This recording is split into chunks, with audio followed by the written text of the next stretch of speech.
Round 1. Fight!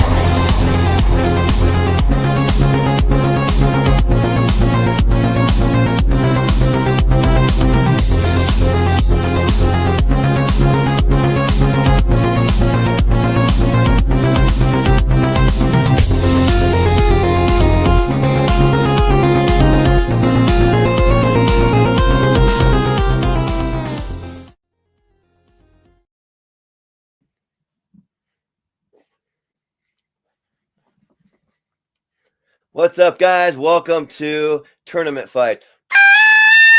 Gotta have my New Year's little noisemaker.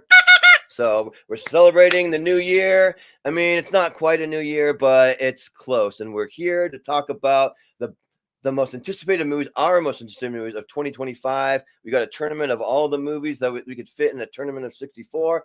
And yeah, I'm excited to talk about them. This might be maybe my favorite show that we do all year, because I just think that it's really fun to just like have a whole another year ahead of us and just have a lot of awesome stuff to look forward to. So if you're not familiar and you're tuning in, if you're not familiar with what might be coming out this year, then welcome, and I can get some great recommendations here, or just give your thoughts in the live chat. So yeah, we appreciate that. So and I am your host for this evening. One of them, I am Jordan, the movie hero Anderson, and let's bring in our crew for tonight. We have my co-host Austin Pez Howell.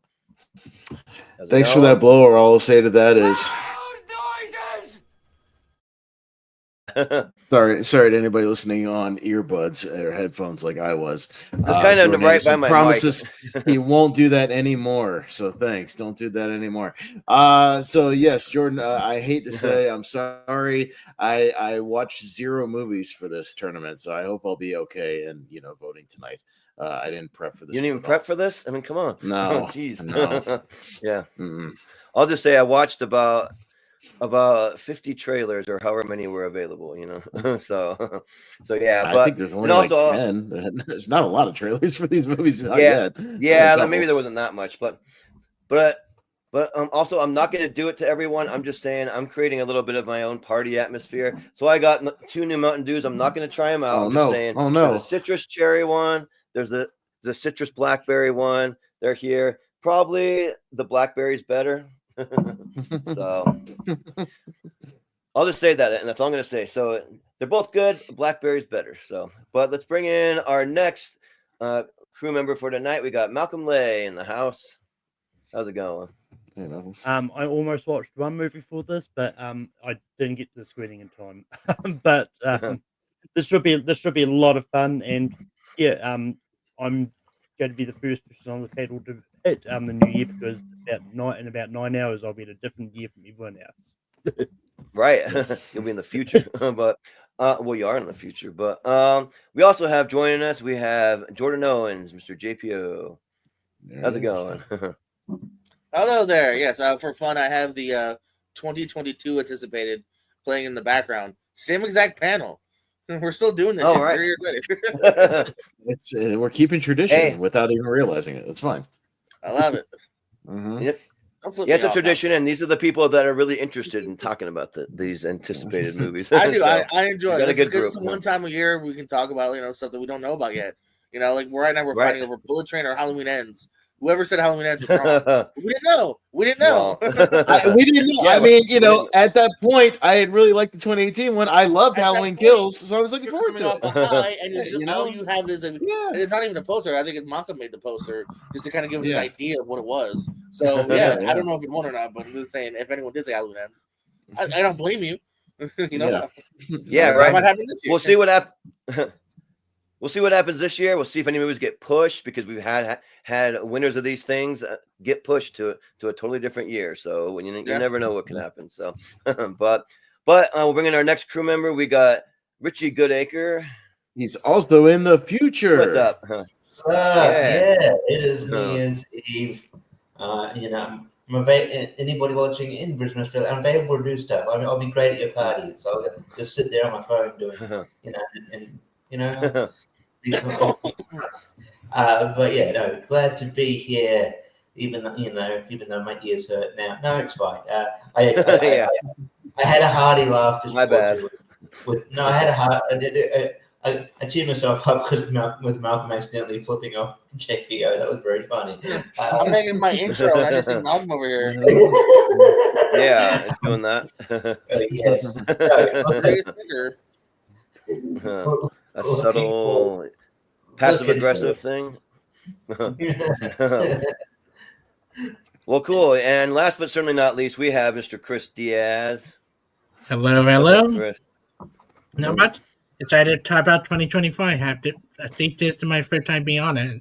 Anticipated list, but yeah. Mm-hmm. Oh yeah, I was Barbara just joined late on this one. I didn't see him yet. Yeah. Oh, okay. So I'm excited. This will be exciting years. So we'll look at the list of what we're coming out. Mm-hmm. Yeah, sounds good. Well, Austin, once you say you literally want to know how it's going to work for any first timers or people tuning in that aren't familiar. Yeah, no, we got it'll work just like almost any other tournament fight. We got a nice bracket here of 64 movies. Only the only difference is with this other one is we haven't seen any of the movies that we're going to talk about here. Obviously, it's anticipated movies of 2025, but Malcolm has made some nice custom graphics for us with all these movies. He's got a couple little tidbits, some actors and actresses, maybe a director, a brief little description, just a little something for you to base your votes on. But you can vote however you like as far as which one you're more excited for, which one interests you more, just whatever reasoning you'd like to go for. You can vote for either one, and we will see which one becomes, our most anticipated movie according to the movie hero. If anybody's curious, we have done this 3 times before. Our past 3 winners, and they are official tournament fights winners because they won the bracket. We had Killers of the Flower Moon, which got delayed, even though it won our tournament. It got delayed for a year, but it did win our first one. We then had John Wick Chapter 4, which turned out pretty good. I think most people will enjoy that one. And then it was between that and Killers of the Flower Moon in the next one. Again. The next year.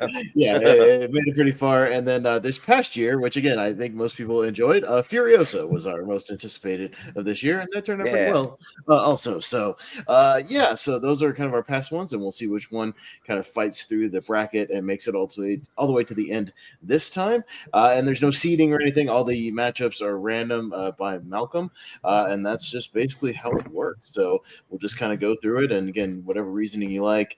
Still try to make it fairly brief, but we'll breeze through as quick as we can. This might be a slightly longer show than usual, just because again we don't have anything to kind of base our information on other than the tidbits that we've got here, but we'll do our best. And I just wanted to kind of just kick things off with some honorable mentions because we only have 64 slots, and some movies got announced like very recently, and so we appreciate Malcolm for making all the graphics, but he just didn't have time to crank out some more graphics that with that short of notice. But the ones I just wanted to recommend 4 movies.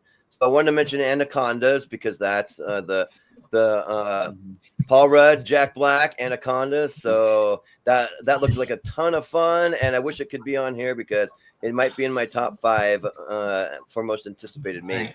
So, I don't know what it's gonna be, and I I'm scared when you say Jack Black because it could go either way. We'll see. Yeah, I'm not really sure, but I also wanted to shout out The Death of a Unicorn, which is another Paul Rudd one here with Jenna Ortega and these guys that they find a unicorn. There is a trailer out for it if you haven't seen it, but they find a unicorn, and it's like the cure for cancer, and it's like there's another unicorn that comes after the one that they kill, and it's just like it looks wacky. It looks really the most brutal unicorn since the A24. Yeah, right. It's probably like a horror comedy, I would say. So then we have one that so first I'll shout out My Dead Friend Zoe. So this is one that the trailers really surprised me. So it's got Sonequa Martin Green. You might know her from The Walking Dead, and basically she's in the military. She has a friend, and you see this on the trailer, so it's no spoiler. Her friend dies, but she can still see her because it's very traumatic, I guess. And they're going to like some counseling thing and group therapy, and the like friendship just looks really like intense and really good. I love me a good movie with like great friendship and themes like that. So yeah, I think that should be an interesting one. It might be Zoe or Zoe. I don't know. Zoe though. Yeah, however you pronounce it. Mm-hmm. And then the fourth one that I wanted to shout out might be one you might be surprised about, but it's a little movie called Love Me, and it is a Kristen Stewart movie. So I am actually recommending a Kristen Stewart movie, but it's Kristen Stewart and Stephen Ewan, and basically there's an apocalypse that happens on Earth, and then one of the voices, I'm not sure which one of them's in a satellite, one of them's in a buoy, and one of them has the prime directive to form relationships and meet new people, and they have like a love story. They fall in love through like the internet and like technology during an apocalypse. So it sounds pretty interesting to me. Like I'd be down for that. So those are just some honorable mentions that didn't quite make it, so I just wanted to shout them out. So yeah. But yeah, we can bring up the bracket and get started. Yeah, well, like I said, Malcolm will be kind of getting things started. He'll kind of read out the stuff for everybody watching and our little descriptions. I made a few extra notes here and there, Malcolm. Not much. You covered a good chunk of it in your little notes. Just a few little tidbits. I found just about a few little things. So I'll add anything if it's relevant. But other than that, yeah, we'll bring up the bracket, and Malcolm can give us our first matchup of 2025. Yeah. Our first matchup is the Bad Guys 2 up against Golden. Okay. The Bad Guys 2 is obviously the sequel to the Bad Guys. And that there was a trailer out for it, but basically it's about them struggling to find trust and acceptance and all that. So it's following from them. They've got, and Golden is directed by Michelle Gondry. It's a musical biopic about Pharrell's life. So it's the second Pharrell Williams movie in about 2 years. Did we just have that Lego movie that was about his life? Yeah. Do we need another movie within the span of 6 months? Yeah. JP is muted, by the way. We can't. You can zoom out a little bit more so that they're both on screen. Yeah. Just like one notch, and I think you'll do it. Oop, there you go. There you go. Love it. There you go. Yeah. All right. Well, we'll get things started with Chris. We'll start at the bottom. We'll rotate every time. So, Chris. Yeah. I'm not too familiar with Golden, even though I do love the cast. I like the first Bad Guy a lot. Work year that year for DreamWorks. We were that Principal 2 that year. But I would probably go with Golden just because of the cast. I do love Calvin Harrison Jr. I think he is becoming on the rise actor to look out for. You're not going to be familiar with a lot of these. That's the point. Yeah. Right. Well, maybe you didn't do research on that one. I don't know. but Richie, what do you say here? Yeah, I didn't see the first Bad Guys. I still need to watch that. I've heard it's okay. I like the little parentheses that I put there with Aquafina. Yeah, that's God, damn it!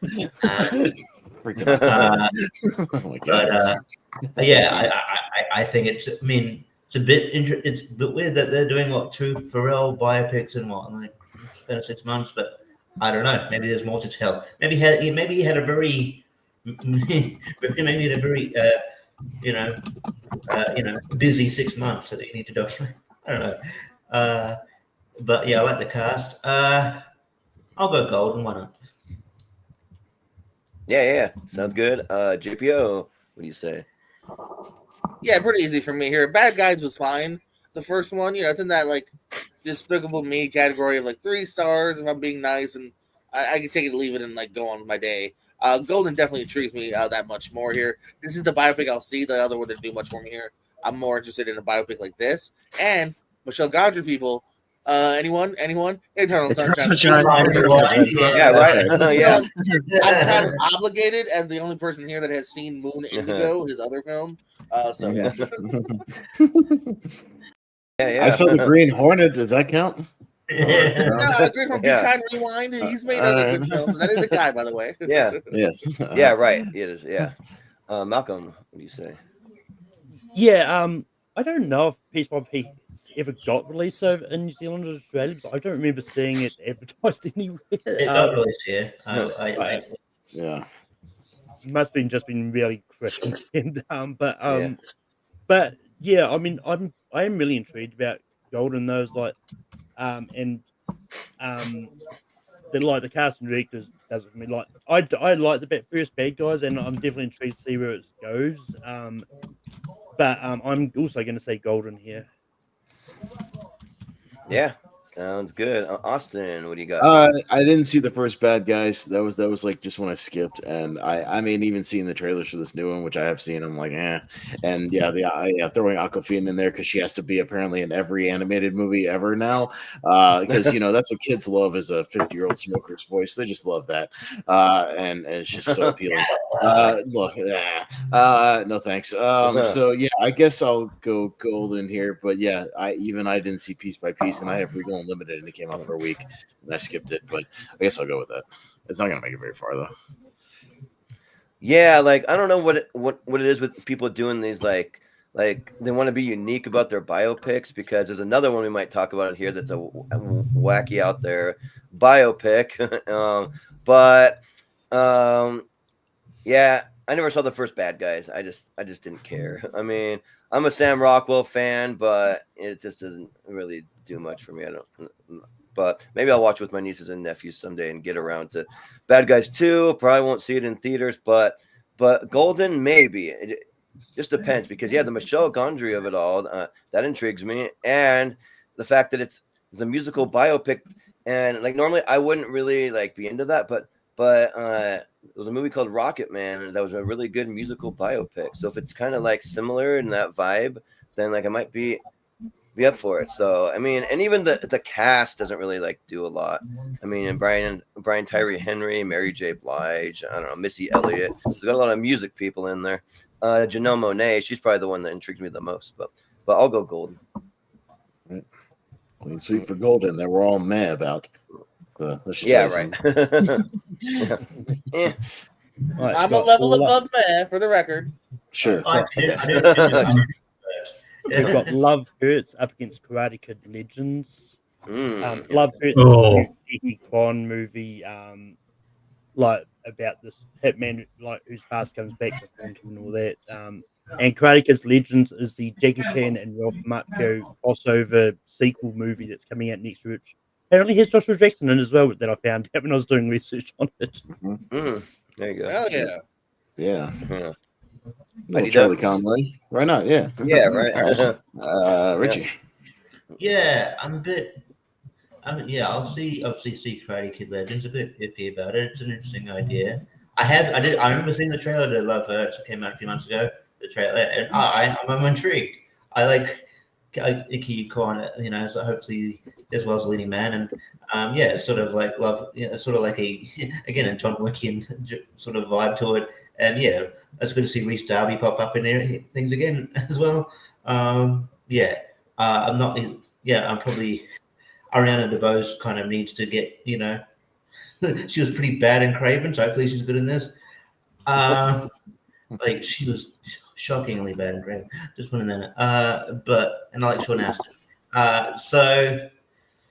As much as I am looking forward to Karate Kid Legends because it's intriguing, I will go Love Hurts because I think, that trailer was really good. Carol checking in, and we just want to say happy birthday, Jim. Hey, you had a good one. Oh, yeah. Happy birthday. Happy birthday, yeah. All right. GPO. Yeah, it's an interesting one because kind of like Richie said, I'll definitely check out Karate Kid Legends because I am on a slight high. I'm a big Cobra Kai fan. But I also am feeling a little fatigued by Cobra Kai at the same time, too. They are starting to repeat themselves, Walking Dead style. So the movie isn't really coming at me in like a hot way. And Love Hurts, I'm actually interested in a Ki Kwan like lid movie. I'm gonna go with that. My heart right now is going for Love Hurts. Yeah, sounds good. Malcolm, what do you say? And before anyone calls me out on this, it was random. It just happened to be two movies with directors of Jonathan Eve going up against each other. I didn't notice that. Yeah. Wow. But I'm not a Karate Kid fan. Like I'm still Cobra Kai, and I'm still intrigued in Legends. I think the trailer that is good.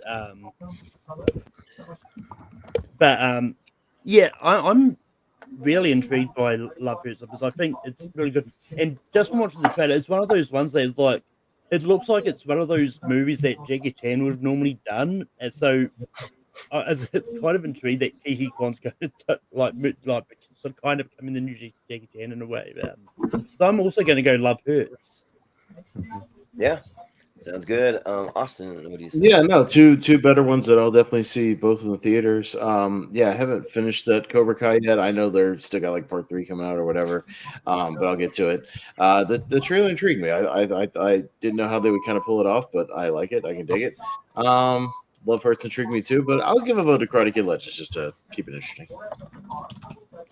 Yeah, yeah, this one's kind of interesting for me, because I think they both look really good. I wasn't sure about Karate Kid Legends because, yeah, like I was getting a little fatigued, but at the same time, not like that fatigued, if that makes sense. But and because the Cobra Kai TV show may be my favorite show of all time. Maybe it's Boy Meets World and that back and forth. But and the trailer really got me. Like I thought it was maybe going to be kind of cheesier, like the other Jackie Chan Karate Kid, and it wasn't. It looked really good. So it looks like it has a lot of heart and all that. So maybe they're kind of learning some things and up in their game with this Karate Kid stuff. So I'm intrigued, and also they probably want to strike when the iron's hot. So I mean, maybe that's why they're just going for it right away. And Love Hurts looks really good. I mean, I love Ke Huy Quan. He just seems like one of the most genuine like actors that just like loves what he does and just seems like he has a really sweet heart and all that stuff. So I appreciate that, and it's cool to see him be more of like a badass kind of like in the movie. Like fighting guys and all that, but so it's tough. They're kind of neck and neck for me, but I'll show some love to Karate Kid Legends. I'm intrigued, so yeah. Diaz, and please, in between votes, you got to mute yourself, buddy. You got something in the background going on. I think my parents at their TV outside my room. I've been trying to turn it down. Yeah, I'm interested in both. So I started Karate Kid's trailer at New York Comic Con back in October. So if we seen for Sony that day, hopefully that's better than last Tuesday's Sony show. With Venom and Craven, we both turned out pretty bad. But yeah, I'm interested in both. I kind of had to go Karate Kid. I just think I like the heart it had to the trailer, and I like the moment where Rap Macho and the kid giving the brand thing. Like rewatching the trailer movie theater recently really put a smile on my face. So my heart goes with Karate Kid.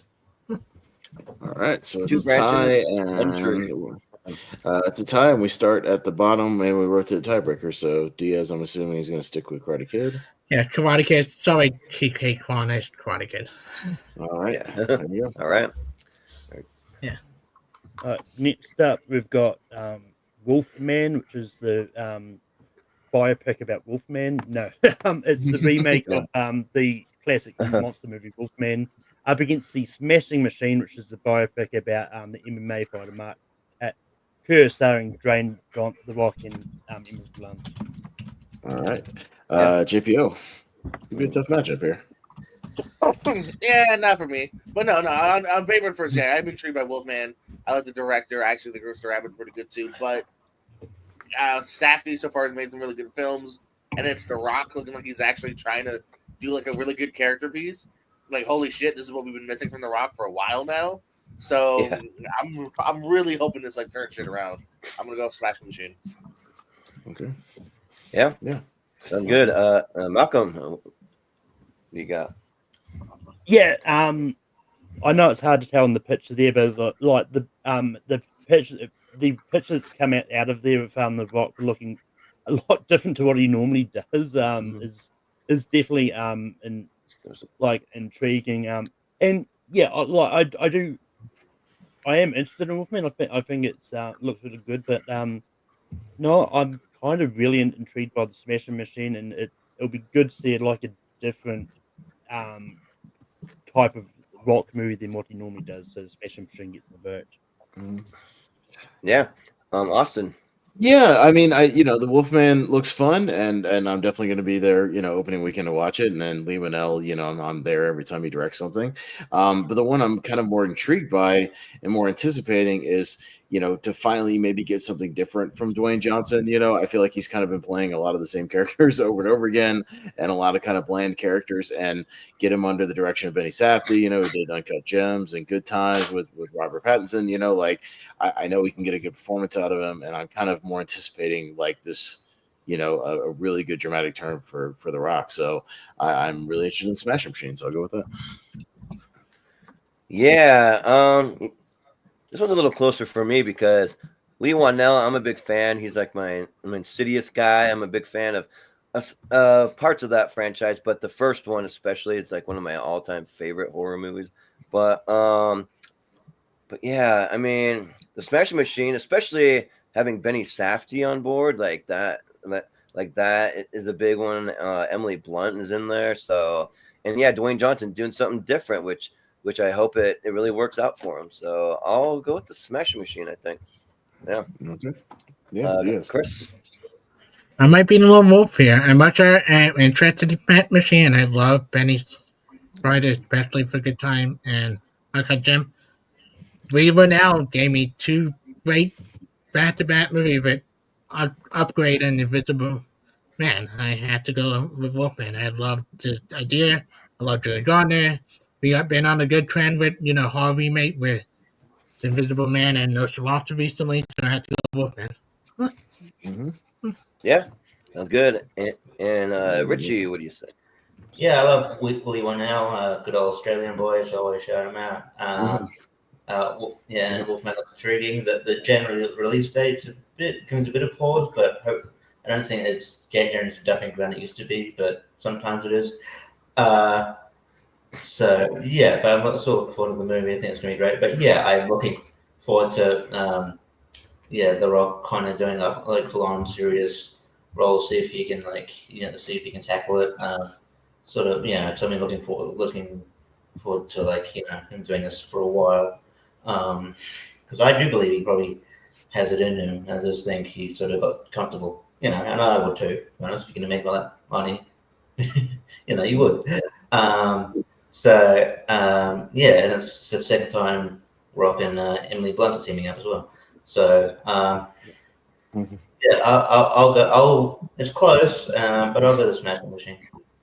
All right, Smashing Machine. Yeah, sounds good. Okay. All right, we've got Tron Ares up against Mortal Kombat 2. Tron Ares is obviously the new sequel to Tron with Jared Leto, and then Mortal Kombat is the sequel to the recent Mortal Kombat remake that and Carl Urban. I think he's Johnny Cage. I think he's Johnny Cage. Yes. Yeah. And just a few notes about Tron Ares as well. It's from the director of Maleficent 2 and Young Woman in the Sea, the Daisy Ridley movie that nobody saw. That came out last year. But it's from that director. And also Trent Reznor and Atticus Ross billed as Nine Inch Nails doing the soundtrack for Tron Ares. Yeah. So they're going to be credited as Nine Inch Nails. They're going to be credited as Nine Inch Nails according to Wikipedia. So as full on Nine Inch Nails, kind of like with Daft Punk, being credited for the soundtrack of the previous one, obviously. So just throwing it out there. But Malcolm's up first. I'm still yet to see the original Mortal Kombat. I've not been a big fan of the games anyway, so I'll probably get around to watching the first one. But I like the first Tron. I'm kind of mixed on the sequel, but I'm somewhat intrigued by Tron Ares, and I'm curious to see if Jared Leto can actually have a good performance in the movie. Tron Ares. Yeah, sounds good. Austin. Yeah, I have about the same enthusiasm for both of these, which is pretty enthusiastic for the most part. I love Tron Legacy, and so I've been waiting for kind of a follow-up to it. But the Jared Leto has me a little concerned. I mean, maybe he can, bring out the weird stuff in it. That's fine, and I'm sure it'll look great. I'll kind of wait for a first trailer and see. Mortal Kombat 2, the first one was a nice surprise. I'm a little worried about the Carl Urban thing, honestly. That's I feel like that's a little bit of miscasting, but I'm willing to have my mind changed once the trailer comes out. I just see him more as like a brawler than like some gymnastic martial arts guy. It seems like a little bit of a miscast, but we'll see. It should have been The Miz. The Miz or Scott Atkins is who I would have had, but Scott Atkins. But we'll see what happens. So I was hoping they'd have a teaser out by now or something, but not yet. It's pretty close. I don't mind either one going through. I'll go Mortal Kombat 2 just because I enjoyed the first one. Just get rid of Cole. We don't need him. Just have the we don't. Just don't need that character. Just have the rest of them. But it's fine. Yeah, right. Yeah, and I can't remember if did they do an actual tournament in the first one? I don't know if they did. No, but they're supposed to be doing one in this one. It's supposed to be like the build up, and then they're actually having a tournament in this one. Okay, yeah. But yeah, I really liked the first Mortal Kombat movie. I remember going to see it at the tail end of the pandemic, and like people weren't really going to the theater. So I remember that when I lived in Seattle, I went to this massive, huge theater, and I was the only one in there, and so it's kind of interesting because people weren't really they're like nervous about going back to movies again. But and I'm intrigued by the sequel, but yeah, Tron Ares though, like that's more my jam. Like I just love all the kind of like tech kind of computer world that they have, the vibe and the feel, and it'll be interesting because isn't it supposed to be like they're characters from the grid are coming into the real world or something like that. So that sounds cool. And then also having Evan Peters thrown in there, and also Greta Lee from Past Life, she's in there. So it's a decent little cast, and yeah, like I'm looking forward to it. And we're not gonna have Daft Punk. I think Nine Inch Nails is as good as it gets to have a replacement for the score. So I'll go Tron. Yeah. Chris. Yeah, I'm about the same on this. I didn't love the first Mortal Kombat. So everything with the Mortal Kombat character was great. I hated the main character. I thought he was a bland, boring protagonist.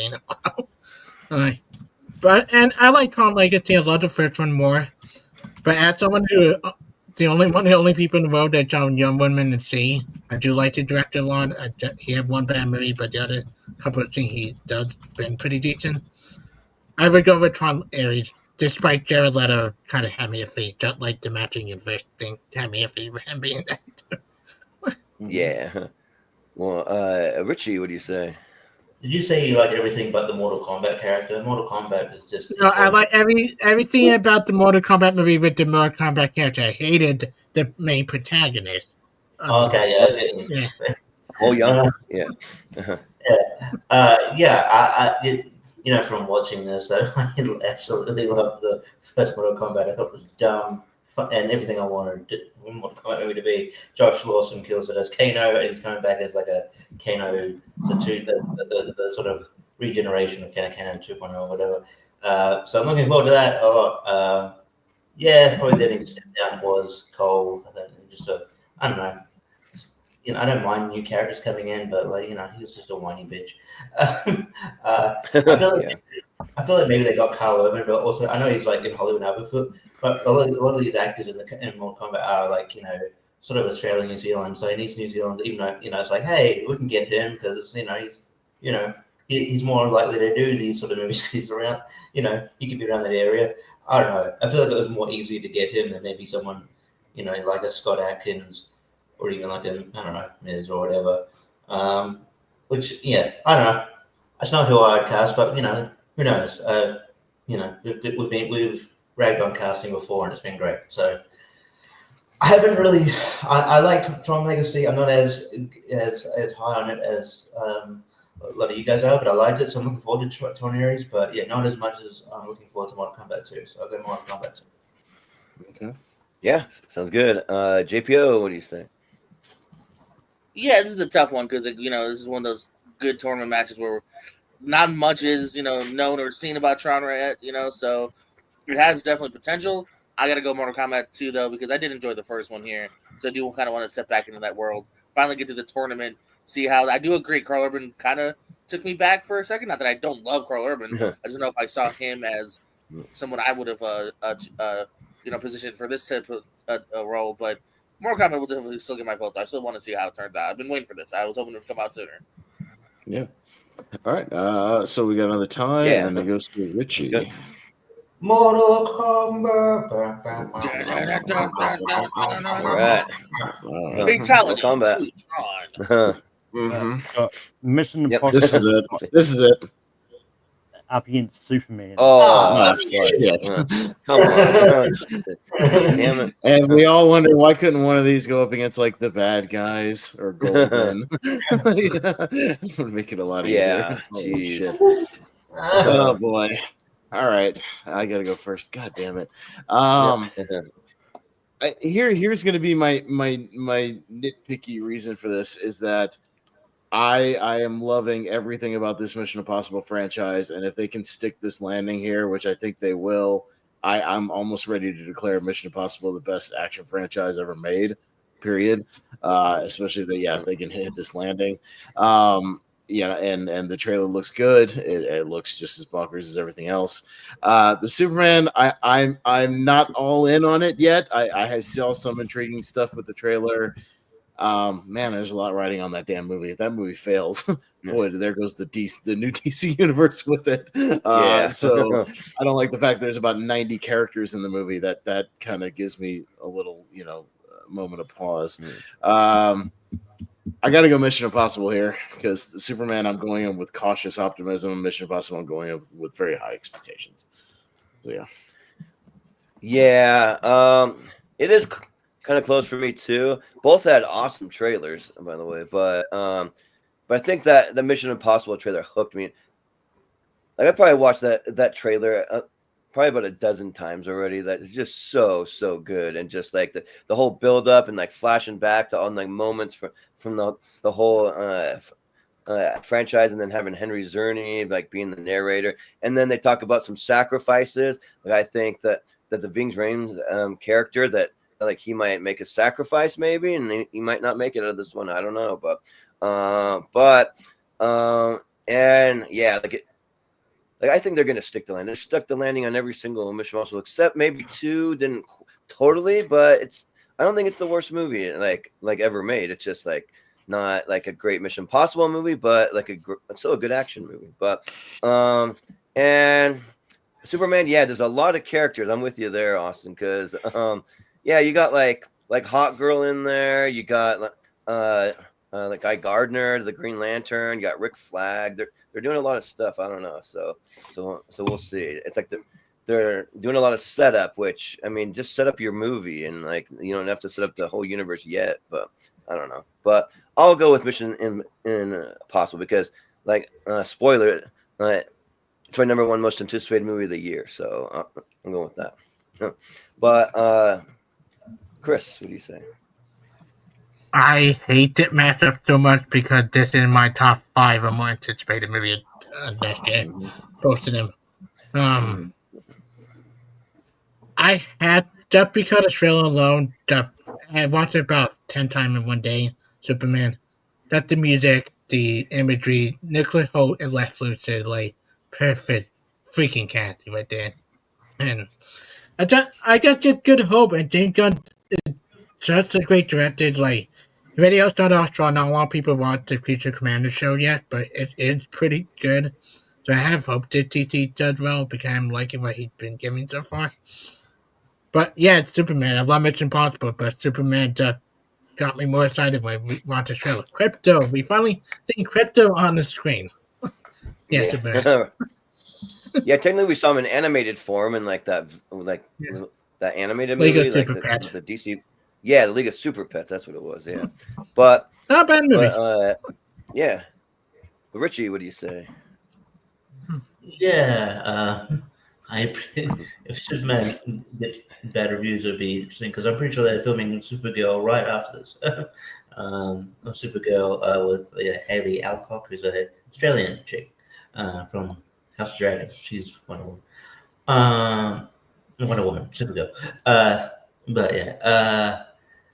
yeah, this is very difficult. I will probably go with Pez and go for the proven thing, and so know that because it's definitely probably gonna be the last one. So I'm looking forward to how they tie everything all up. Although I am looking forward to Superman a lot, but yeah, there's a lot riding on it. But I will go with the Final Reckoning. Yeah, because we've had to wait so long for it as well. So I'll go Mission Impossible. Mm-hmm. Yeah. Well, JPO, what do you got here? Yeah, this is an interesting one here because I really want to see what James Gunn does with Superman. A little disappointed we didn't get a finished Cavill, but I'm also extremely intrigued and anticipating. But I think when I did my list on Letterboxd, I had Mission Impossible pretty high. I don't love the second. Other than that, I think they're all really good, and especially since 4 and on are pretty fantastic. They did like it way better than like Fast and Furious. Like they got bigger, but in a good way. I'm gonna go Mission Impossible here. Mm-hmm. Yeah. And Malcolm, what do you say? Yeah, I mean, it's one of those ones like with Superman, like the majority of those characters are probably going to have like small parts in it, just because I think from the way James Gunn is talking, I think he wants to like show that everyone is somewhat an established hero as a way to not have to do so many origin stories. Which I kind of do appreciate because I don't think we need more origin stories to be fair. But Yeah. I'm also look. This is super tough because I'm also do enjoy Mission Impossible franchise, and yeah, and it's one of those ones like let's hope this is not like other franchises where they say it's the final something and then they do a sequel on. But I think I know. I think I'm just going to slightly go Superman. Just to be different. All right, but Mission Impossible will Yep. take out Superman. Ethan Hunt takes out Superman. Mm-hmm. Yeah. All right. Right. Got Thunderbolts Asterix up against Black Bag, which is a new Steven Soderbergh movie with Kate Blanchett, Michael Fassbender, Pierce Brosnan. All right. All right. And it's You. me first, You. right? Okay. Mm-hmm. Yeah. Yeah.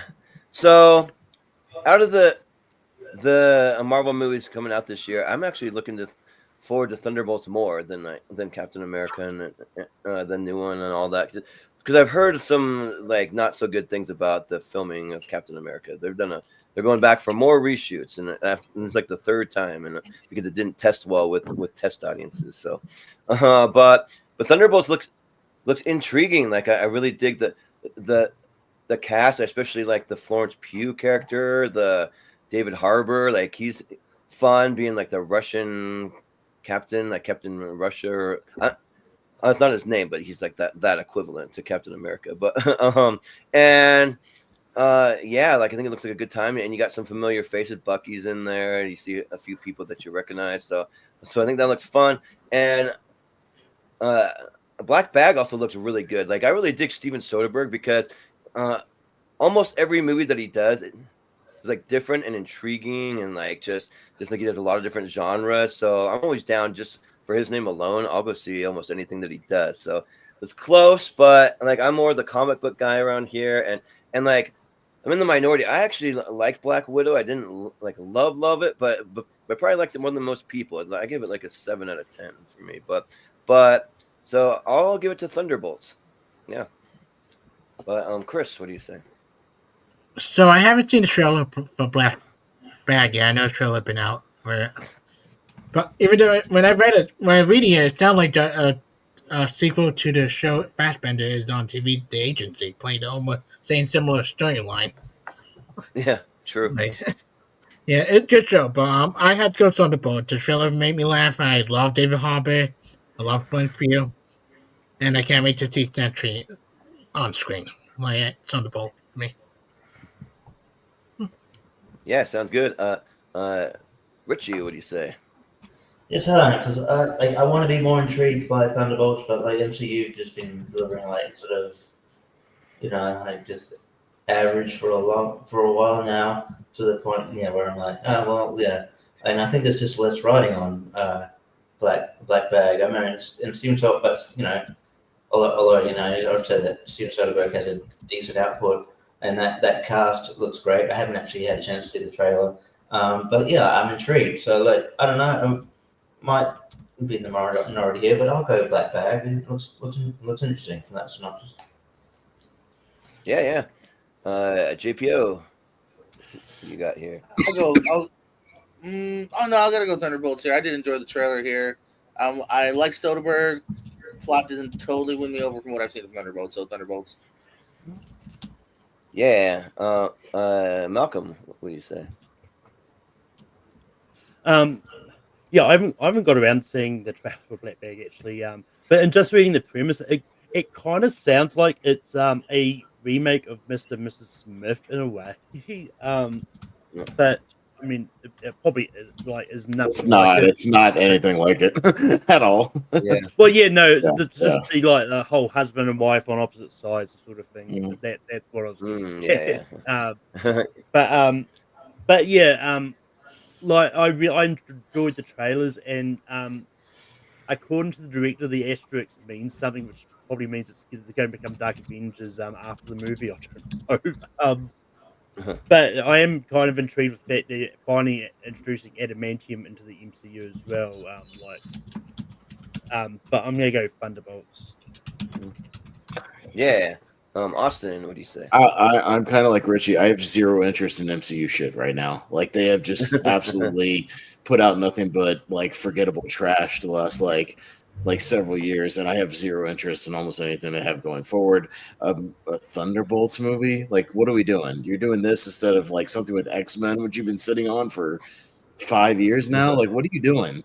Like get your shit together, Disney and Marvel. Get your shit together and get some damn X-Men content out there. I don't know what we're doing. I don't see this movie making a lot of money. I don't care. I saw the trailer for Black Bag. It looks fine, so I'll go with that.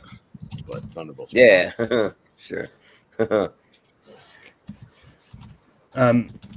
Yeah, I mean, just to quickly touch on to what Piers said, I think there was something with the Fox when they bought Fox that they couldn't do anything like major with X-Men for about 5 or so years. So that's probably why they didn't jump on it as quickly as they wanted to. I'd be like, yeah, we own you now, so who gives a shit? We're gonna make what we want. Yeah, right. We own you now, so what are you gonna do? I don't know. We own you now, so what are you gonna do? Like, like I wouldn't care. Like, what are you gonna say? Next, we've got The Bride versus Michael. The Bride is somewhat of a kind of remake of Frankenstein by Maggie Gyllenhaal. Is Michael a remake of that John Travolta movie? Where's his name? Yeah, it's a remake of that. Yeah, right. Yeah. And Michael's pretty self-explanatory. Yeah, Michael Jackson. So, and we're back to Chris, right? So I like Michael Jackson. I do. I'm a little bit nervous to see how they handle him, especially in later in his life with the Neverland stuff. But I am intrigued by The Bride just because, once again, we right off to hire some really good remake movie creatures. You know, we had The Invisible Man with really good, Nosferatu with really think he did this year, and now we're getting Bride, and that type of thing. So I kind of intrigued by The Bride, and I do like Maggie Gyllenhaal as the actress. I'm not sure about her directing. I love the cast itself. Jessie Buckley as The Bride is the perfect casting. So The Bride get my vote. Yeah. Richie. This is hard because I've been wanting like a Michael Jackson biopic for a while. I think it's we need one, but it's just I get nervous when like family are involved, and it's obvious I can't remember what relation Jackson is to Michael Jackson, but yeah, I just feel like I don't know how much involvement the family's going to have, and if they do have heavy involvement, then there's going to be some stuff they're not going. There's probably going to be some stuff they're not going to want to bring up. So, and I don't, which is their right, but I don't like that in a biopic. I feel like you can't. Good biopics don't shy away from things, and yeah. So I don't know. It's just, and I think that's sort of why that. Sacha Baron Cohen didn't do Bohemian Rhapsody. But I would love to be wrong, and that's it turns out to be great. But I am looking. That being said, though, I am still looking forward to The Bride. I think The Bride, looks great. So I'll go The Bride. Yeah. JPO, what do you say? Fun fact: the first bad guys also didn't make it out of round one and anticipated. So, bad guys is a bad track record. And also, Young Guns 3, I guess, was supposed to happen and didn't. That's something we're talking about. Always interesting to see, like, those movies that got announced and just went nowhere. Never happened. Yeah. Went nowhere, yeah. Yeah, this is an interesting one. I'm about even on this particular match. Because, again, like Richie said, if they actually kind of, like, go for it, like, Michael will be really cool, or are they just going to cookie cutter it down? Very good track record with Bride, but we don't know about Gyllenhaal. Our boy Bale's in it. I'll give Michael a chance. Sure, yeah. Mountain, yeah. Malcolm, what do you say? Yeah, like I'm definitely intrigued by this take on the Bride of Frankenstein and that. Like it sounds interesting. Just to see what like Maggie Gyllenhaal brings to it as a director. I don't know. I think she's directed a Netflix movie once before. I think she directed The Lost Daughter. The Lost Daughter was Netflix, wasn't it? Wasn't it Netflix? Yeah. Maggie Gyllenhaal. But yeah, I'm being a big fan of Michael Day, and it's I'm one of those ones when it comes to biopics, like as long as they don't shy away from every bad thing they've done, which with some of Michael, where a lot of his bad things are public knowledge, then it's hard to try. But it's like, it's also don't want them to show all the bad stuff he's done to the point where it seems like it's a character assassination as well. There needs to be a healthy balance there somewhere. But I'm still going to go Michael here. Yeah. Austin, what do you say? Yeah, I have a bad feeling Michael's going to be very, very cookie cutter and way more like Bohemian Rhapsody than like Rocket Man. It's just going to be like very like walk hard. Just like just hitting those basic points. Sometimes I have to look in the mirror before I can sing my songs. I have a bad feeling about that. It's just going to be very, very safe and just very like, hey, come and see the guy dance. Okay, cool. And that's the whole movie. The Bride intrigues me way more. I've been into these gothic kind of horror remakes, and I think they've got a good track record lately. So I'll go The Bride. Yeah.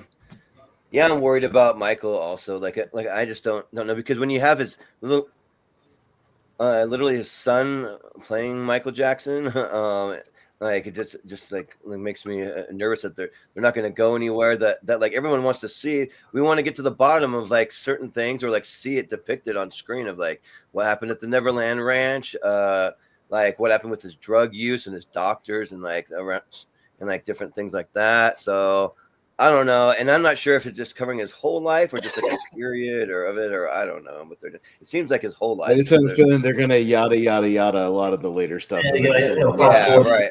Yada yada yada, and then he died, and let's go to the funeral. Like it's gonna be a lot of that.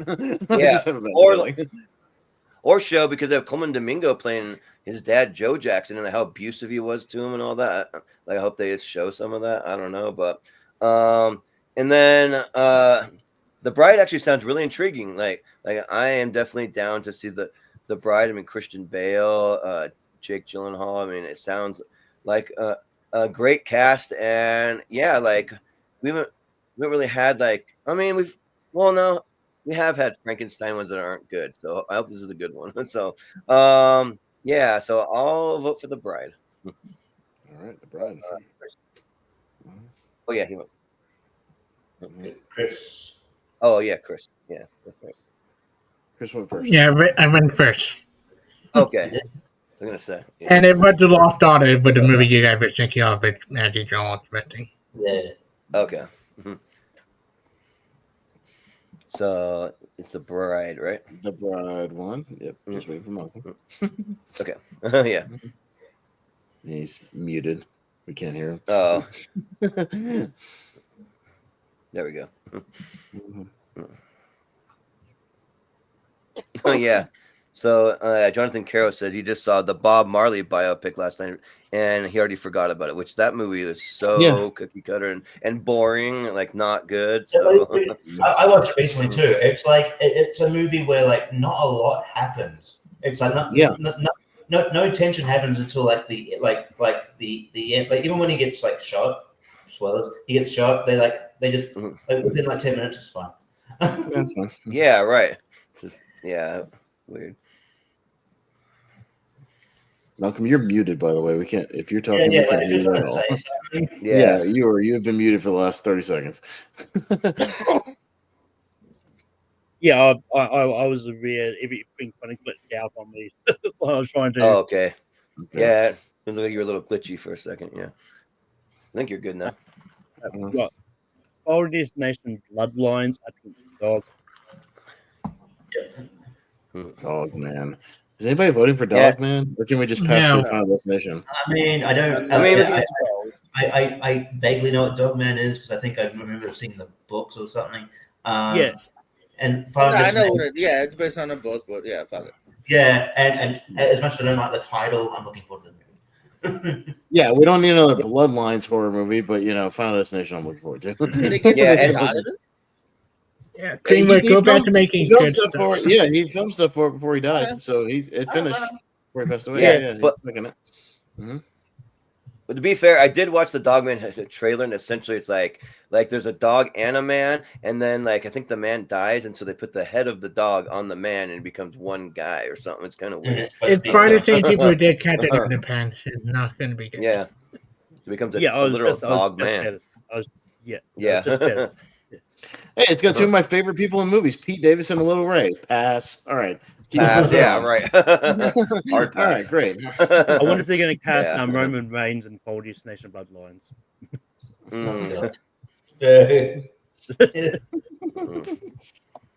Final Destination. There it is. Saw 11 versus a big, bold, beautiful journey, which is the new Margot Robbie movie. Yeah. Goes down. He's working his computer's on a delay. Yeah. It's all good, but I think it's Richie this time since we didn't really go around the horn, right? Yes. On the last one. Yeah. Mm-hmm. In this tale, David Hedge still winning. Anyway.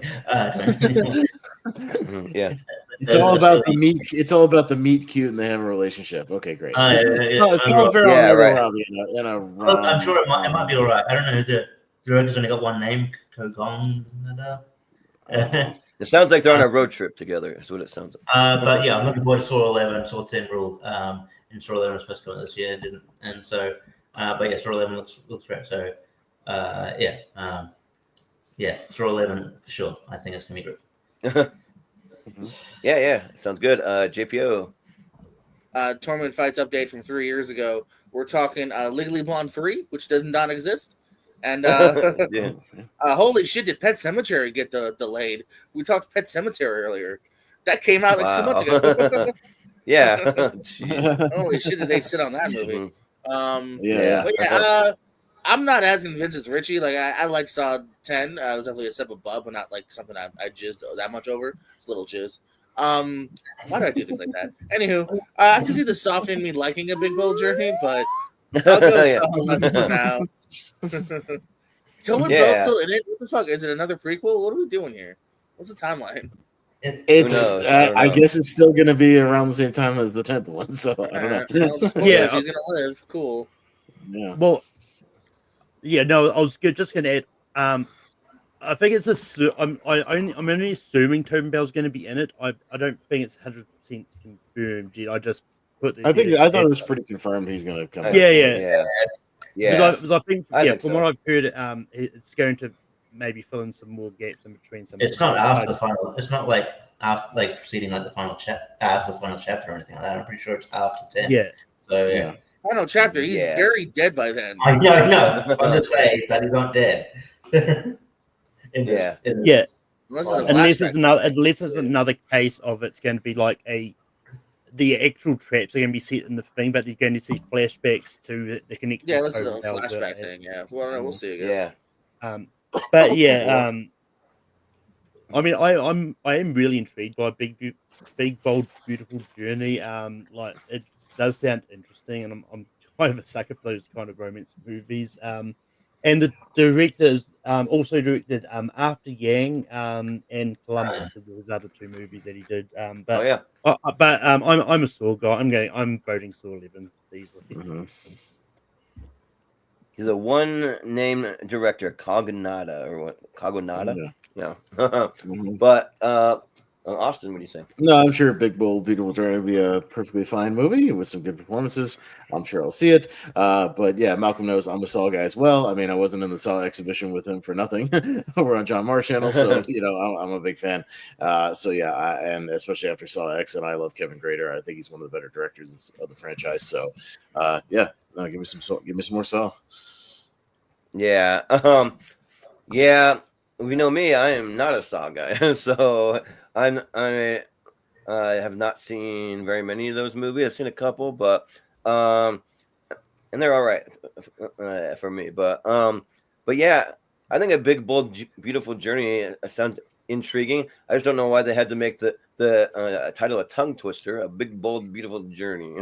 but yeah, with Colin Farrell, he's been killing it in like everything that he's been doing recently. He's been so good, and same with Margot Robbie. They're both like on fire right now, and they're doing some great stuff, great performances. So like yeah, like put them together, sure, and do a road trip kind of movie and see what happens, see where they go. So I'll vote for a big, bold, beautiful journey. I'm mad about the penguin though. All right, there's only so many meaty, juicy words for us fat guys, and a skinny motherfucker took it, and so that shit's not right. It's cultural appropriation for fat people. So I'm a little upset. I'm sorry. I'll get off myself. Okay. Discrimination. All right. Yeah, right. Moving on to me. Yeah. Of course.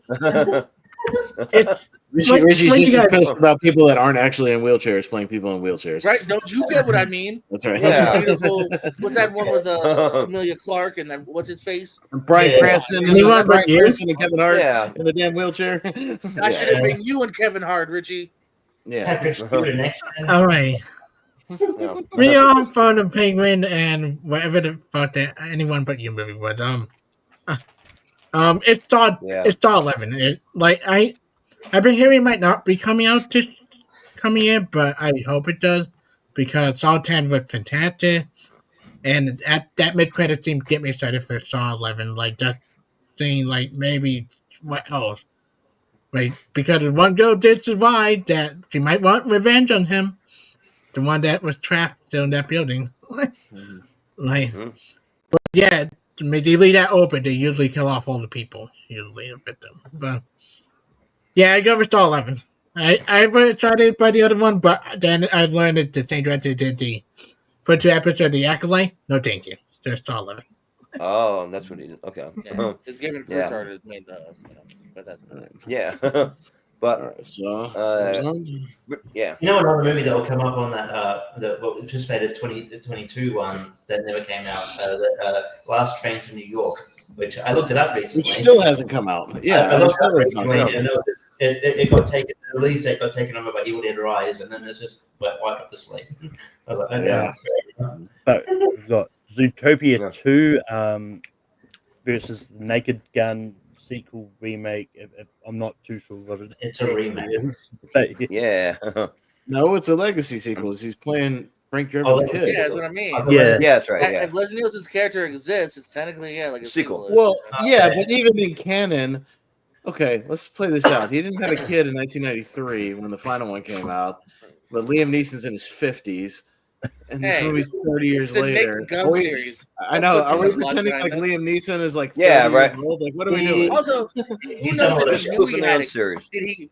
maybe he didn't know he had a kid. There's your easy fix.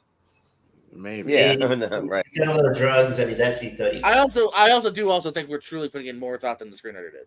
So. Yeah. Yeah. All right, Well, Jacob, you're up first, so expand. Yeah, please. no, I mean, I got no problem with Zootopia 2. I'll be fine entering that world again, but I'm way more intrigued and anticipating a Naked Gun reboot here. I like spoof movies.